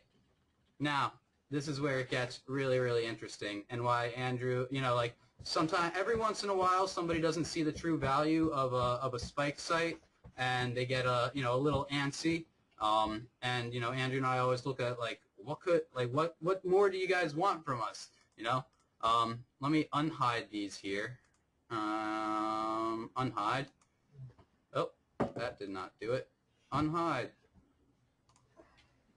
7. Oh, come on. It should have just unhid them all. Alright, so off of 4 days we had over we had just under 500 clicks on this site. Real human clicks. This is subtracting out all the robots and crawlers. So real human hits on this site in 1 day was 116 clicks. So that would have cost through Google $3,328.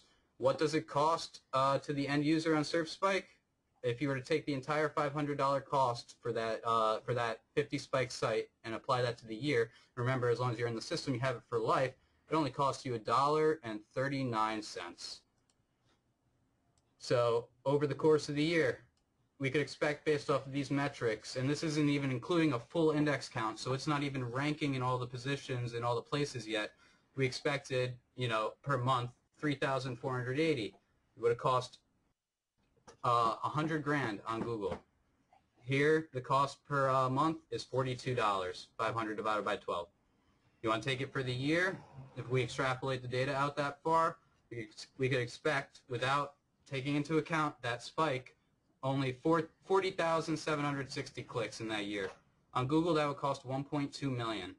SurfSpike costs $500. So for people who are having trouble, you know, seeing the cost, you know, but this is also, and this is also the reason, guys, why, you know, we don't like to just go out there and be willy-nilly and be like, hey, guys, this is what we're doing. Check it out. Because I'll tell you what, when Google realizes that they're losing $1.2 million in ad revenues because we're doing this, guess what, guys? They're going to come looking. They're going to come looking. So, case in point, did you see what happened with the Orbits? With the kid who released that travel site that showed hidden spots? Yeah, he's being sued by Orbits for $75,000 for money they lost.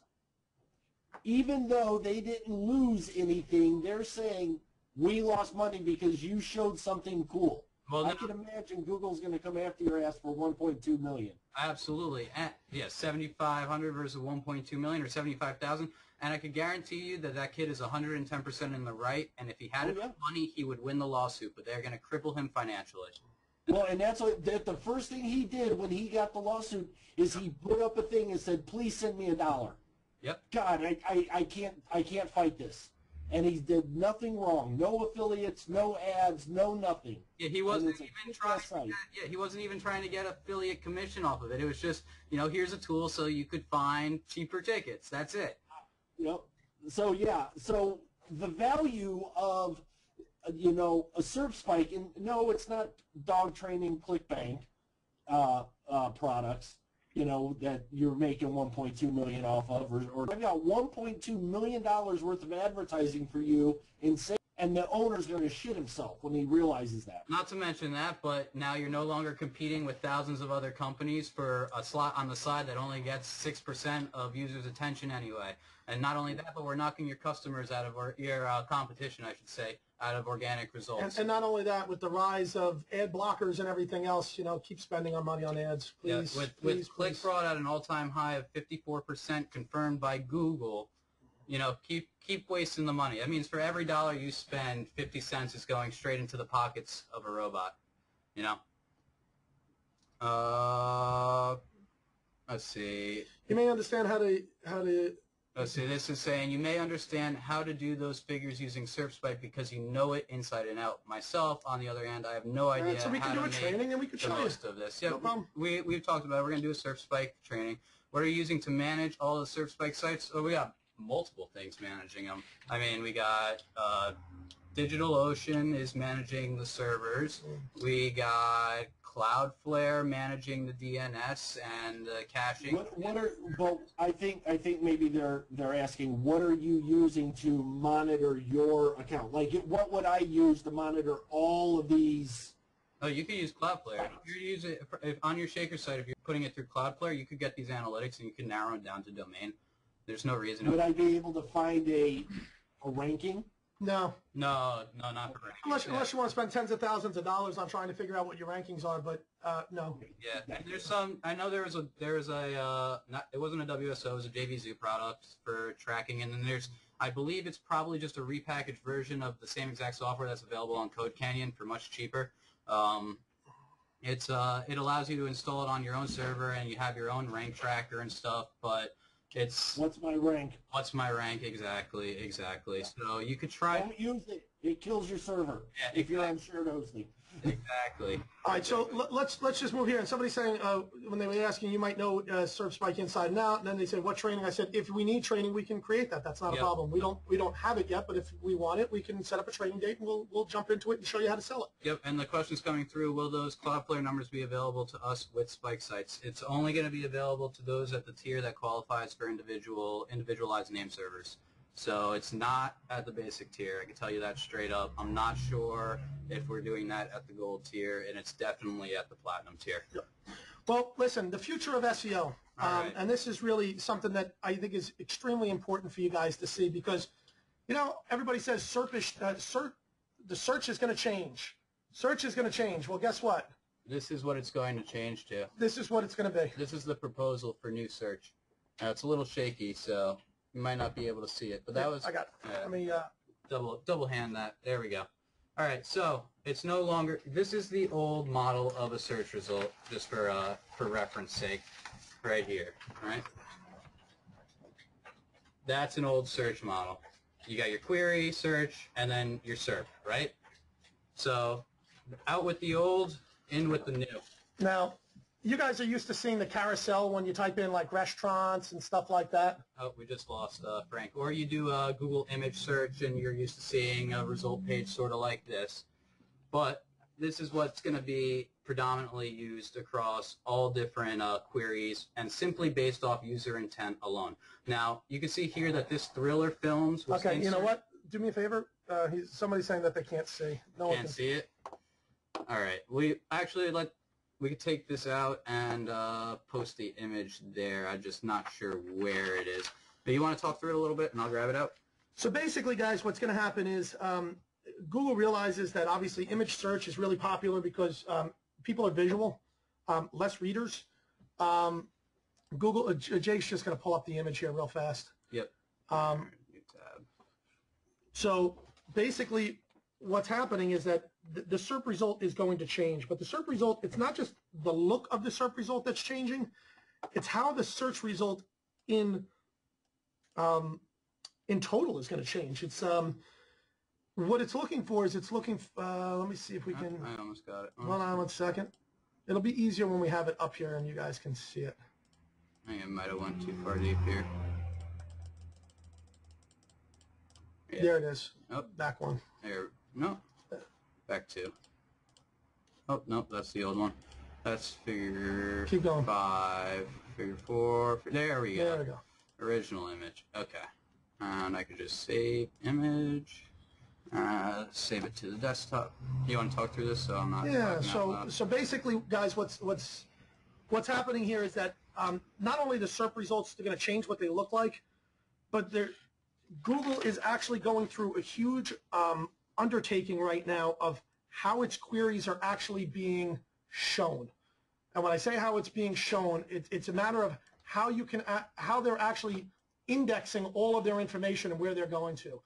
There was Jake, do you want to explain the old our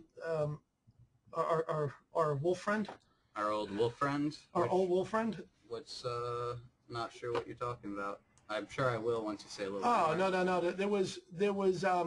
There was lots of searches. There was search frameworks that weren't really highly adopted because they were looked at as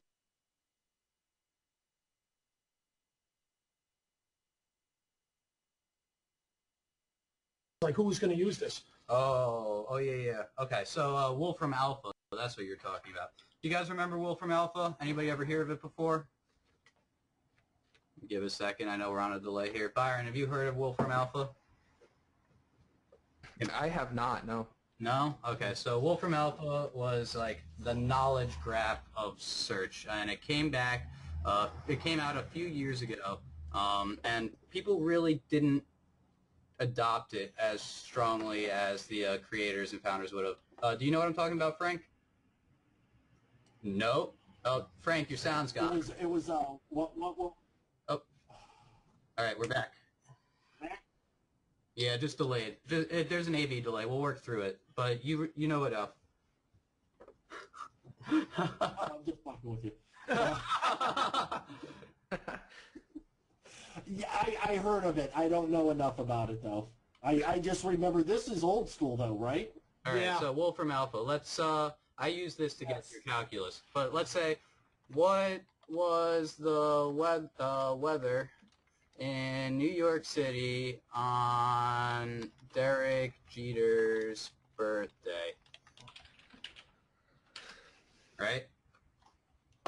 Now it's going to go and do some little magic here, and it's trying to figure out what my search intent was. And it's not just blue buttons that are clicking all over the screen. This actually does something in the background, believe it or not. All right, so we could see here, it knew I was looking for weather in New York City and on Derek Jeter's date of birth. Think of this like schema, right? We have weather. It needs to have a place. It needs to have a time. So Everybody just wrote this down.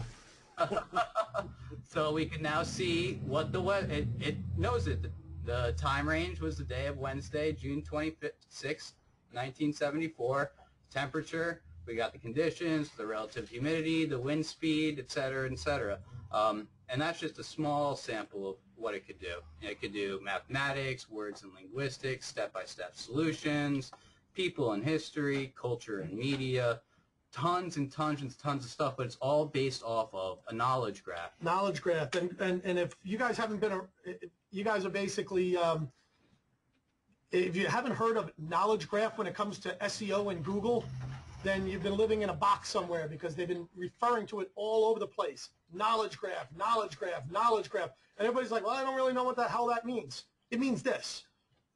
Yep. So, like, I type in a search result, Flintstones versus The Simpsons, right? Wolfram Alpha has to figure out, it's assuming Flintstones is a television series.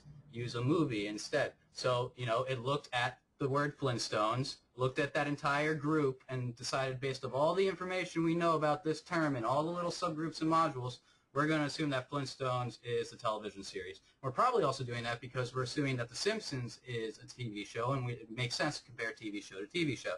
So, And not the vitamins. exactly. Or the OJs. Okay, think about this. Does everybody remember Venice, the Venice update with Google? Nobody really paid it much attention, okay? Venice was to figure out, I mean, very simply, Venice was to figure out the user intent of the search that was being created, okay? So this was the very beginning of Google rolling over to this. It said, okay, before we can start comparing things together, we actually have to figure out what the intent was. So Ergo schema. Ergo the transition from strict PR to group authority and relevancy. You know, Wolfram Alpha patented this.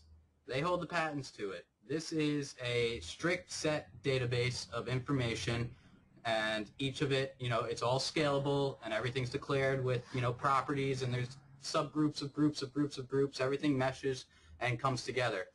Google took that and said, okay, we can't do that internally because we don't have the patents to it. Let's let the webmasters, the developers, associate everything for us. Takes away the computational power we need. We still get all the information, bypass Wolfram Alpha's patents, and we could do the same exact thing in a better way, because, you know, Google is focused on consumer experience. Wolfram Alpha is not. Wolfram Alpha is so I could, you know, integrate some equation. It's going to show me step by step by step by step, you know, the entire integration process or the differentiation process. So I did, you know, 5 + 7 times 2 as some like math equation, it'll actually walk me through each step. Instead of just going Google, you know, where it's just going to do a calculator, I could actually, now they're charging for it, but you can start to see here how stuff gets really, really cool, and they're going to go and walk you through step by step. And this is how, it was free at the time, that's how I got through calculus. All right, so let's break this down into actually what this means, right? Yep. So if Google... I pulled up the image here. All right. I'm going to wait for this truck to pass too. All right, let's pull up the image. So basically what happens is, if you look at this image, right, you've got, let me grab... you got thriller films, right? So Google's going thriller films, 2 different things, all right? Films, thriller is a noun, or maybe it's a proper noun. We know it's a noun, or I guess it could also be an adverb or adjective. I don't know. Whatever. We know thriller is being represented as a proper noun here, and how can we safely assume that? Because we're searching for films. Thriller inside the group of films itself on the collective web, the index that we've gone out and, you know, built with the help of all the webmasters, says that thriller is actually in this group. Not only is it in this group, it's really, really popular. So instead of showing a bunch of SERP results about, you know, web pages about thriller, the user's probably looking more for the movie. So let's pull out all the different image representations of the movie Thriller. And because... Anybody here have Netflix? Okay, yeah. This is what this is going to be. It's going to be like Netflix, okay? So it's going to be like that type of result. Yep. Now, if you want, we could actually, we got 2 mouses here. We could both draw, not at the same time. If you move yours, you're just going to screw with mine. I know, I'm purposely trying to do that. But, you know, let's say, you know, actually, Google, you were wrong. I'm not trying to get a whole graph view like that. Give me back my regular SERPs, you know? Or, actually, I want to see a little bit more detail about each one. Or, hey, I'm actually interested in a map listing. I want to go see which thriller movies are out there right now. Now, this is the most interesting part right here. It looks like a little clock. So what is that little clock? It's actually a timeline of events, and I got another picture here, but... And they will have the first thriller movie, and they will start listing all the different thriller movies based on your query of exactly what transpired. And Google put out timeline not that long ago, if you guys remember, but they kind of pulled it back real fast. Yep. It didn't kind of take hold the way that that it expected, because it didn't have the data. Now, the big kickback for, you know, all the recent Google changes with, like, the answer box and, you know, putting in the big business info or recipes has been, well, I really don't have control over that as an end user. You're just assuming I want that information, and I appreciate it, Google, but, you know, that's not what I was searching for. Well, now you could actually signify your intent. Google, I am asking you a question. Google, I want to look up information. Google, I want a picture.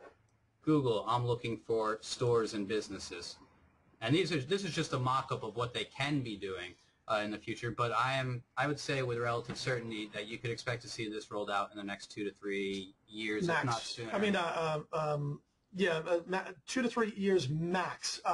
But the problem is, everybody says, well, how the hell do we, you know... Where are they going to put the ads? Oh, trust me, don't worry. They don't need to put the ad. They already have patents which cover their ad display, but I would assume it would be all the way on here, and here, and here. And then go all the way down the right-hand side. And here, and it's going to look just like the results like they do now. It's going to be integrated straight through. Exactly, and it'll say ad in the bottom right-hand corner. Yeah. It's going to be a lot trickier to distinguish between them from a dumb person user perspective, you know. Now, and you want to know what's funny is 2 years after this gets rolled out, it's going to become even less of the top portion of what do you want, because they're going to have enough data on me to know that 80% of my search once again timeline. And Frank, you're 100% right, but right now this is how they've mapped it out. And trust me, when Google maps something out, they tend to change it before implementation. Right now it's showing that it's a question, it's showing that it's a search, it's showing that it's a camera. That might change, and they might be able to build it into the fact that we know based on the query what intent it actually is, and it's just showing there because it wants to be able to show you that this is how it's being built. But as of right now, you know, this is sort of the mock-up. Yeah, I would say you could probably most definitely expect a video icon there, and maybe a live stream icon or live event icon as well. Well, and a photographer who does a lot of image search is automatically that data is going to roll in and incorporate with this, so he's going to automatically be in the image, heavy image results than anything else. Because when I saw Thriller Films, I thought you were looking up Michael Jackson porn. Well, this is what I can tell you. The most logical question that I would expect to see right now is, okay, well, great, this is wonderful that you guys are showing us this, but like, what are we supposed to do? Well, if you go back and you look at the Wolfram, here you go. The Wolfram Alpha. Wolfram Alpha, you're going to see how these knowledge graphs are built on the Wolfram Alpha side. We already know how this stuff is being generated. It's knowledge graphs. And knowledge graphs are based on, where is it grabbing the information from? Content, relevancy, and authority. But where does it actually break it down to say this is this, this is this, this is an object, this is a this is schema. All right? Now, I have a question about the schema real quick. Let's say that I have a Amazon affiliate site. Sure. Should I put schema on every product that I have and say, this is the product, this is it, this is a category, and you can get more information from, and then link to my affiliate shit? Absolutely. Man, that'd be a fucking nightmare. Or you could make an awesome page having all those attributes, and then use Double Agent to put on, not for the robots, but for the actual human visitors, a great splash landing page for that product, which then links straight out to Amazon with your app code. So the options are endless here. This doesn't mean the death of SEO, but I can guarantee you, we've been talking all these other updates are shaking the trees and everyone's falling out. It actually makes SEO 1,000 times easier. For those who are willing to stay ahead of the curve. Now, with this said, Frank and Byron and Andrew and myself were having a great conversation earlier. And it was, on Seme Sy, the chat is not being used as actively as it used to be, and the forums are not being utilized to their full potential. But we know that a lot of this information that we talked about today is going to make its way out into the Facebook groups, into the Skype groups. Of other groups. I'm waiting. I give it about a 3-week to 8-week span before we start seeing the future of SEO, JV Zoo launches, covering what we're talking about today. Now, the only way that you can protect this information and really help the community is by resisting the urge to be the smartest guy in the room and post this on the forum and be the hero that saves the day. Talk about it in our own forum. Talk about it on the site, inside the community that actually is going out and finding these things. Our goal here is not to be OMG. It's not to charge you $1,000 for this information and then not care whether or not you spread it. We want you guys to spread this information, but we want you to spread it to the people who need help in Seme Sy. Now, guys, we can tell you this. Seme Sy pays for its servers, and it literally pays for itself. And that's it. That's it. Andrew and myself make no money from Seme Sy. It pays, actually, a portion of Ben's salary comes from Seme Sy, as well as Nick's and the office. And the office, yeah. But that is all Seme Sy covers. We see nothing from that. So when we see people releasing products and stuff based off stuff we taught, it's you can't help but have that little twinge, and we don't post this stuff to make money. We post this stuff to help you guys make money, and we want to help each other as a community. And it's only doing a disservice to the entire community as a whole to spread this out to unwholesome. And to be honest with you, what you're going to do is you're going to kill it for yourself. Be ahead of the curve. You know, we charge a very little amount of money to bring you the information to put you ahead of the curve. The future of SEO, guys, SEO is changing, okay? It's changing into everything that we look into day to day, all right? It's all going down to schema. It's all going down to user flow. It's all going to, if you want to keep listening and building backlinks and building backlinks and building backlinks, that's great. You know what? You should basically put your hair in a mullet and go back to No, go back to the early days, but it's a change. And don't ask why your shit got de-indexed and you had to build up another fucking PBN and all this other shit. Because that's what's going to happen when you do what was working. You're not going to move forward. Yep. So they're gonna knock your bets off. And the other thing is this, honestly, don't, always explore different avenues, always explore different information that's out there. And I just dropped something and I was playing with it and it's really going to bother me now. But what's it called? Don't play with it on the fucking webinar. I was playing with it and it's gone. But you got to, I found it. It was one of these little thingies.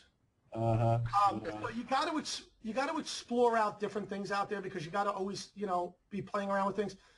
But once you find what works, I love the expression, take a truck and drive it straight through the building of what works, and that's not a terroristic threat, okay? We're not talking about that sort of stuff. But what we are saying is,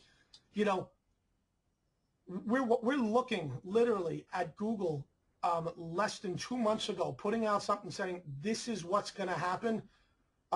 It's like schema. They're telling you, this is what all of us need to do. Put in perspective, when schema first came out and I was working with Andrew, I said, hey, I think we should look at this. And Andrew went, what are you, high? Backlinks. Backlinks. And I'm like, okay. Went away to school, and I came back, and, I was like, Andrew, what about schema? And he's like, I trust you. I don't know enough about it, but obviously you do. Go take a look. Go take a look. Start implementing, playing around. And lo and behold, our website started shooting up in the rankings. But what Matt Cutts came straight out and said, if you implement schema, it's going to have absolutely no effect. It's one of the smallest ranking signal queues. That was where I turned around and said, Jay, keep pushing on this. Exactly. And He said it's not going to work. Go. That was the signal to tell us, okay, Jake, you are on the right track, man. Go, go, go, go, go. And nobody was focused on schema at the time, and still to date, very few people are focusing on schema. Well, and can I throw in something? I know that there's no WSO for schema because they don't want to deal with the nightmare of trying to explain it. No, you know what? WSOs, Frank, you're right. But WSOs, the problem with WSOs is this, okay? They want to put out something very simple, collect a one-time payment, and walk away and not have to answer any questions, okay? Right. Schema only opens up more questions. It only opens up more doors. It's an evolving language and dictionary of related, which is awesome. So if you release a schema plugin, you got to constantly update it to match the latest dictionary. And there are some schema plugins that are out there, and you know what? They'll give you a great base if you're trying to because if you're building a site manually. Well, schema has stayed. It stayed pretty much stagnant for a little while. It was like a permanent location, and that was how schema was working. So a plugin worked. Now all of those plugins are basically obsolete. Well, they're not obsolete. If you're still looking for that one location and looking to hammer that one local business, that all still works perfectly. Yep. It's great. But if you're looking to do what we do, like all of us do, right, which are just blasting out a huge wide net, that doesn't necessarily work. Schema markup works great for the video, right? We've seen that. Schema markup works great for author until they freaking killed that. Schema markup works great for a lot of different things. They just finally opened up the door and said, okay, guys, and the reason they're opening up the door is because of this. It's because of the way that they're changing. It's because of that timeline. They want you to do the hard work for them to be able to pull that information and have a nice, easy way for them to index it and be able to spit it back out again for the user experience. Yep. Wolfram Alpha did not build their knowledge base by writing robots to go and crawl the web. They have a team which manually went and filled in these large-ass databases. Google's on the other end of the spectrum here. They have the user base. Now they're just waiting for the user base to put it in. And those people that put it in will reap the benefits. Period. The end. It's that simple.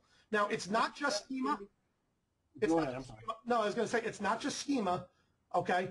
But it's schema. It's your groups because your groups have real users flowing through. What's the easiest way to kill SEO? That we know it, right? You kill backlinks. Everybody's dead in the water. They have no clue what to do because they stopped looking at on-page SEO a long time ago, knowing that they could force it with backlinks. Okay, so what do we do? What do I do if I'm Google? I go after backlinks. I go after backlink schemes. You know what? I'm going to kill a lot of innocent people in the process, but who cares? You know what? I'm going to get these guys out of the way. this is the way that it's all going, because you know how hard this is to fake? You can't. You can't fake user metrics. No. You can't fake schema markup. And you know what? Those people that put schema markup on it means that they spent time. You can fake schema. When you're doing mass spinning, if you don't do it right and you don't do it smart, oh, you're screwed. You're screwed. And there's a great post here from Brian Wade going, can you use schema to show star ratings in your search results? Yes. Actually, when we first started doing these large local sites, we had literally 30,000 locations, each with star. And what happened is after about 2 months, and then the time frame took less and less and less and less. After about 2 months, all those star rankings would come off. You'd only show up if you did a site colon, okay? Yeah. But yeah, the star rankings would come off, and the reason is because once again, it was just like when you were putting videos. If you were using a service that would create a video sitemap and then ping it, and the pages didn't have videos on it, Google goes, wait a second, guys, something's not right here. Oh yeah, side note, everybody. Big side note. Yeah, big side note. Search by in regards to videos and stuff. For right now, because there's a bit of a delay in both getting the platform out and available to you guys and getting the sites out, as the holidays just terribly collided. What I did on everybody's sites was I put it so that we're giving you the thumbnails and we're giving you the automatic video inserts on every post, regardless of your level, for your first round of sites. So if your sites are out and built or they're currently in process, you're getting everything in that regard. So basically how it works is every post now has a relevant featured image assigned to it, and every single post has a video assigned to it. And if you're, based off your video sitemap, if that post happens to be in the video sitemap, those are the same videos too, just like on normal index. All right, so somebody wrote here, ain't that the truth? You know what? Your support isn't great, and you often don't stick to timelines. You say you were going to, but this detailed info is the reason why I stick with you. Look, we're SEO guys. We run companies. Our support for Seme Sy is not great because we don't have Seme Sy is not generating enough income to warrant hiring another support agent. It might sound crazy, but this is. I know it sounds awful, right? Somebody would say, I can't believe that you'd say this, but Seme Sy for us is because we love SEO, and we want to find a group of people that also love SEO. And as long as we can cover our costs with it, we're good. Yep. And we want to share all the knowledge that we have. But we are not internet marketers where this is where we make our money. We don't. If we wanted to, we would have actually put off one-off products and killed it. We try to support things as much as we can. We try to stick to the timelines. There are some times where our core business comes in and requires us to go, put this on the side for a minute. You have to focus on this because this is what's going to generate, the 7-8-figure business income. Here, let's put it really quickly put it in perspective, right? You saw the numbers there on Google's side. You saw how much we're charging versus how much Google would be charging you, right? Now, when we sell a SERP or SERP Spike site for $500, that's a one-time fee now, not like the old models. One-time fee, $500. When we're doing our client enterprise level SEO, we generally sell a package of 10 sites for $17.5K a month. Okay, so month one, based off of the $500, it essentially breaks down to about $1,500. Do the math, make it easy. About $1,500 a site per month.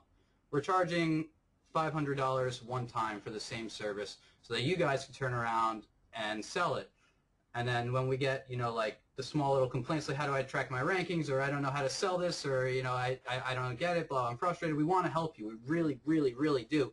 But we have somebody who's paying us, and that's just off their first contract, then we stack the contracts on and on and on. But when you have one client who's paying $50,000 a month versus somebody who's paying $500 or even $37, the support has to scale accordingly, and we're only two people. And to be honest with you, we don't track our own sites, so we can't give you something that we don't do ourselves. Exactly. We don't track our own sites because of the fact that we're not looking for the tracking company to be the profitable one. If you want to start tracking the system is not set up like old traditional SEO.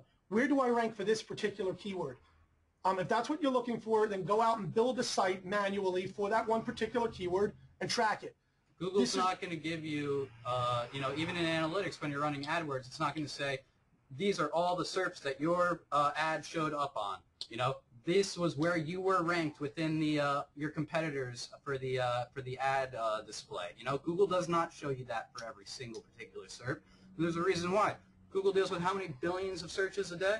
Billions. And not only that, but every single page could rank for potentially 50 to 100 different keyword combinations. So once again, it's not practical.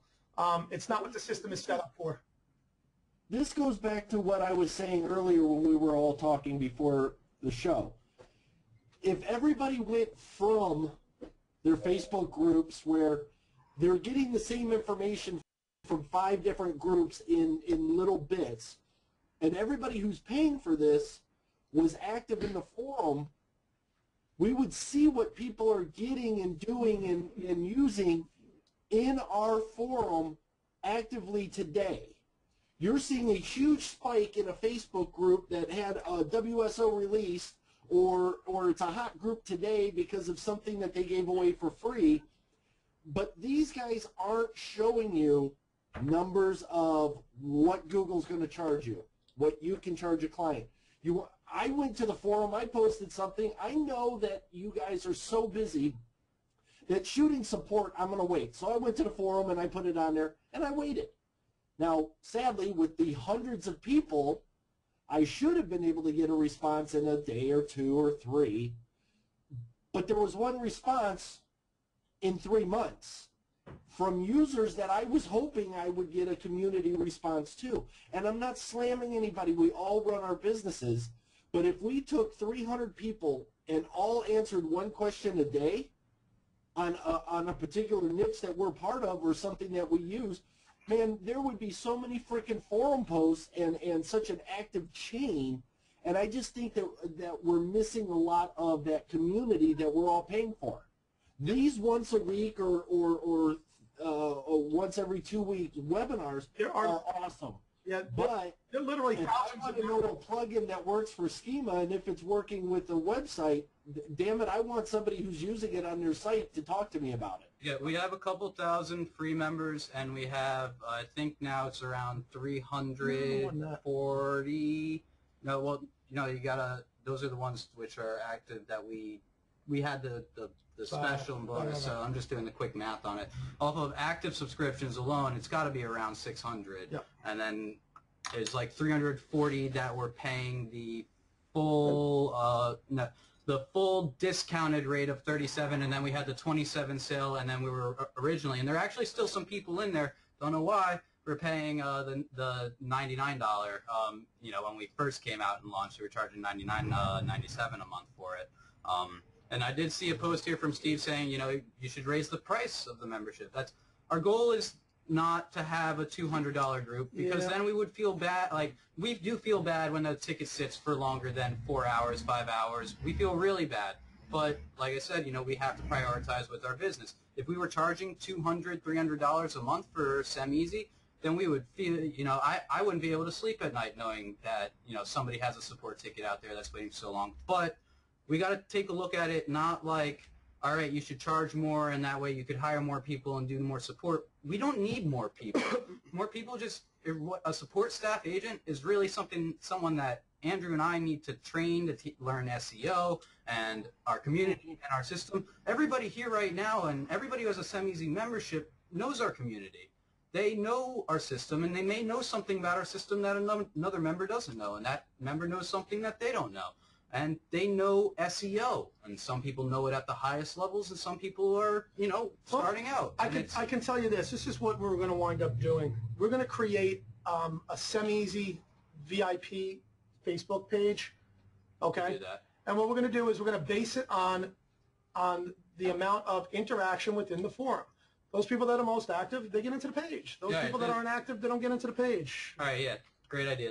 I'll tell you this: if you're new to SEO and you really want to take off, not only go into the forum and start reading it, but start pounding it with questions, and then you'll know the cool guys versus the dicks by whoever's answering it. Oh, absolutely. And I can guarantee your answers will be from the same group of people who are successful in the business and not trying to sell a product, because they're paying too. Andrew was the top 3rd poster on Infinitum way back in the day. And look what he's turned himself into. And that's because That's because He was bored. no, and that's because I was basically having an unspoken contest with Mark Shaw.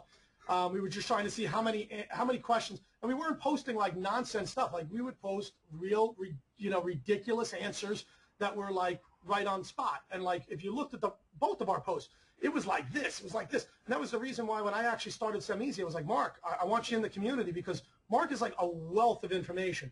Mark was having some, he was having some health issues at the time and everything else. But I got to be honest with you, I love the guy. The guy, he's like a wealth of information. But you know what? Mark isn't the only one of who's a wealth of information. We got guys around here. You got a ton of people around here that are a wealth of information. You got Joe. You got, and Joe is like, let me just tell you, you guys don't even realize what a treasure trove of information he is. Ganty's picked up so much. Absolutely. I can't even mention everybody. I don't want to mention everybody. That's not the Emmys, but Craig saying, I remember your case studies. That's what got me started in SEO. Yeah, and you know what? Maybe I should do some more case studies. We used to do, the case studies were big there. We should probably put a case study area in here. That would be pretty cool. All right, I think I know what I'm going to do when I have the time. We'll create the Facebook group for VIPs, and it'll be something like, you got to have a minimum number of posts in the forum a month in order to maintain access to it. And eventually, soft system will be Ben will be managing that, day to day, month to month. Hard system is I'll tie into the Facebook API to do it programmatically at the start of every month, either kick you in or kick you out or send you an invite in. So we'll do it like that. But I think a Seme Sy Facebook group is a good idea as long as it doesn't take away from the forum. Well, you know what it is, though? This is the problem. The problem is that we get so many support tickets asking questions that could be asked right in the forum, and you're going to have A, immediate response, and B, probably responses maybe better than we can even give you ourselves, because you got people that are actually, playing with different, we take things and we try to go as many different ways with it as we can. We know that there are other people out there that take it and go, 12 other different directions as well. That's why we created the mastermind group, so we could have our 12 ideas and then have one person for each of those ideas go and drill down on them. So, the Seme Sy community itself is by no means in bad shape or bad health. Put it this way, if Seme Sy didn't cost us anything, we'd run Seme Sy for free. Yes. That's the way we look at it. We actually don't make any money from Seme Sy, so it's not like we put any money in our pockets from Seme Sy. So we're basically running it for free, but there are hard costs between the servers and licensing and everything else. So as long as we can cover our costs, we're happy. Yep. That's why you don't see upsells. That's why you'll never see us offer affiliates. We're not interested in it. Yep. Big Happy's going poster and spikes. That's not a half bad idea. We could do like the trade in your Seme Sy posts for spikes. Yeah, you could trade in points for spikes. That's not a half bad idea. Actually. No, not at all. I like that. It's going to be about 500 points for half a spike. We'll figure it out. All right, listen, we've got to, do we have anything else? My dad is lurking. Yeah, he's just staring at Floyd right now on the couch. But he's probably waiting for us to get off because this was only supposed to be like an hour webinar, and now we're approaching 2.5 hours. So, all right, so we're going to end this with a little competition.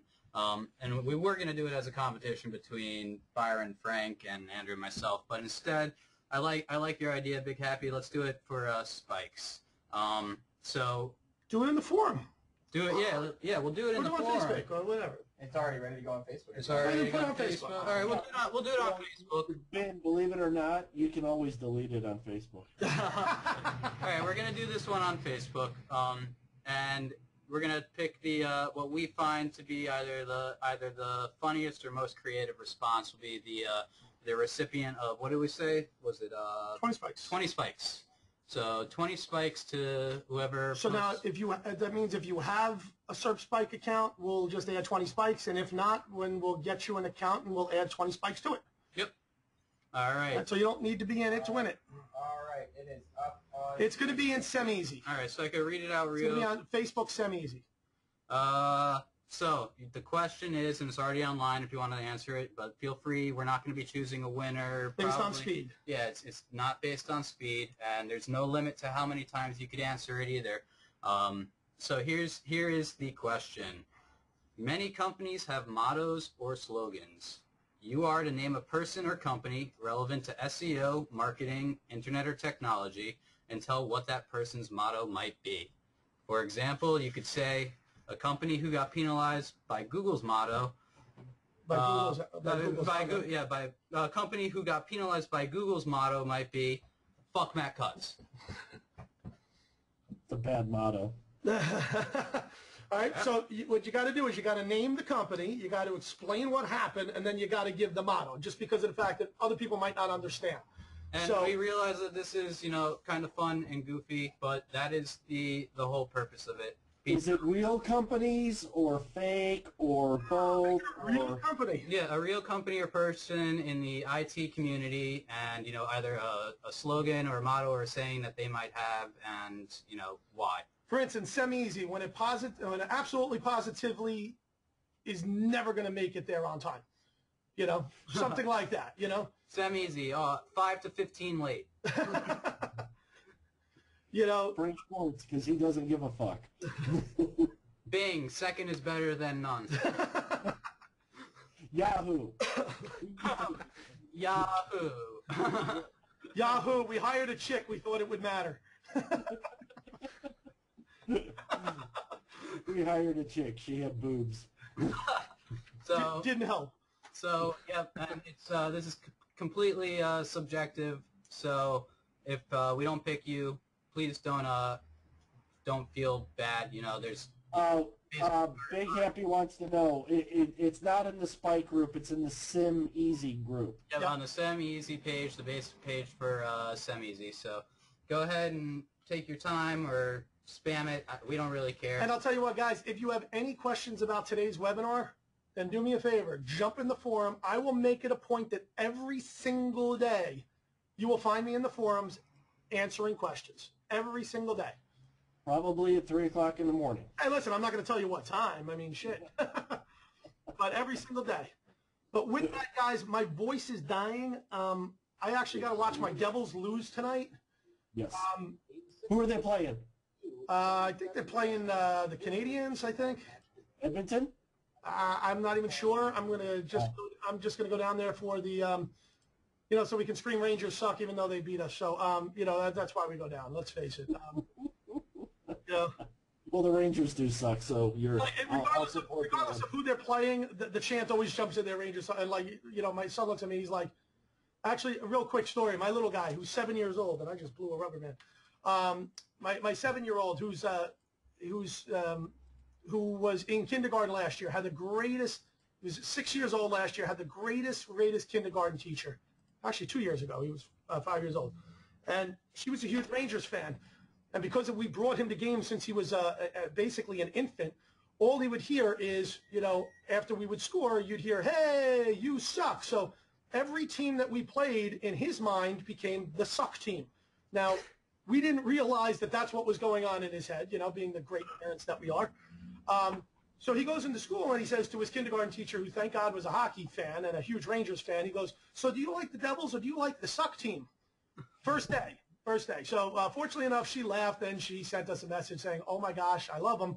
And we've become very good friends since. But yeah, so I'm going to go down there tonight because we become the suck team. So good luck. Go Islanders.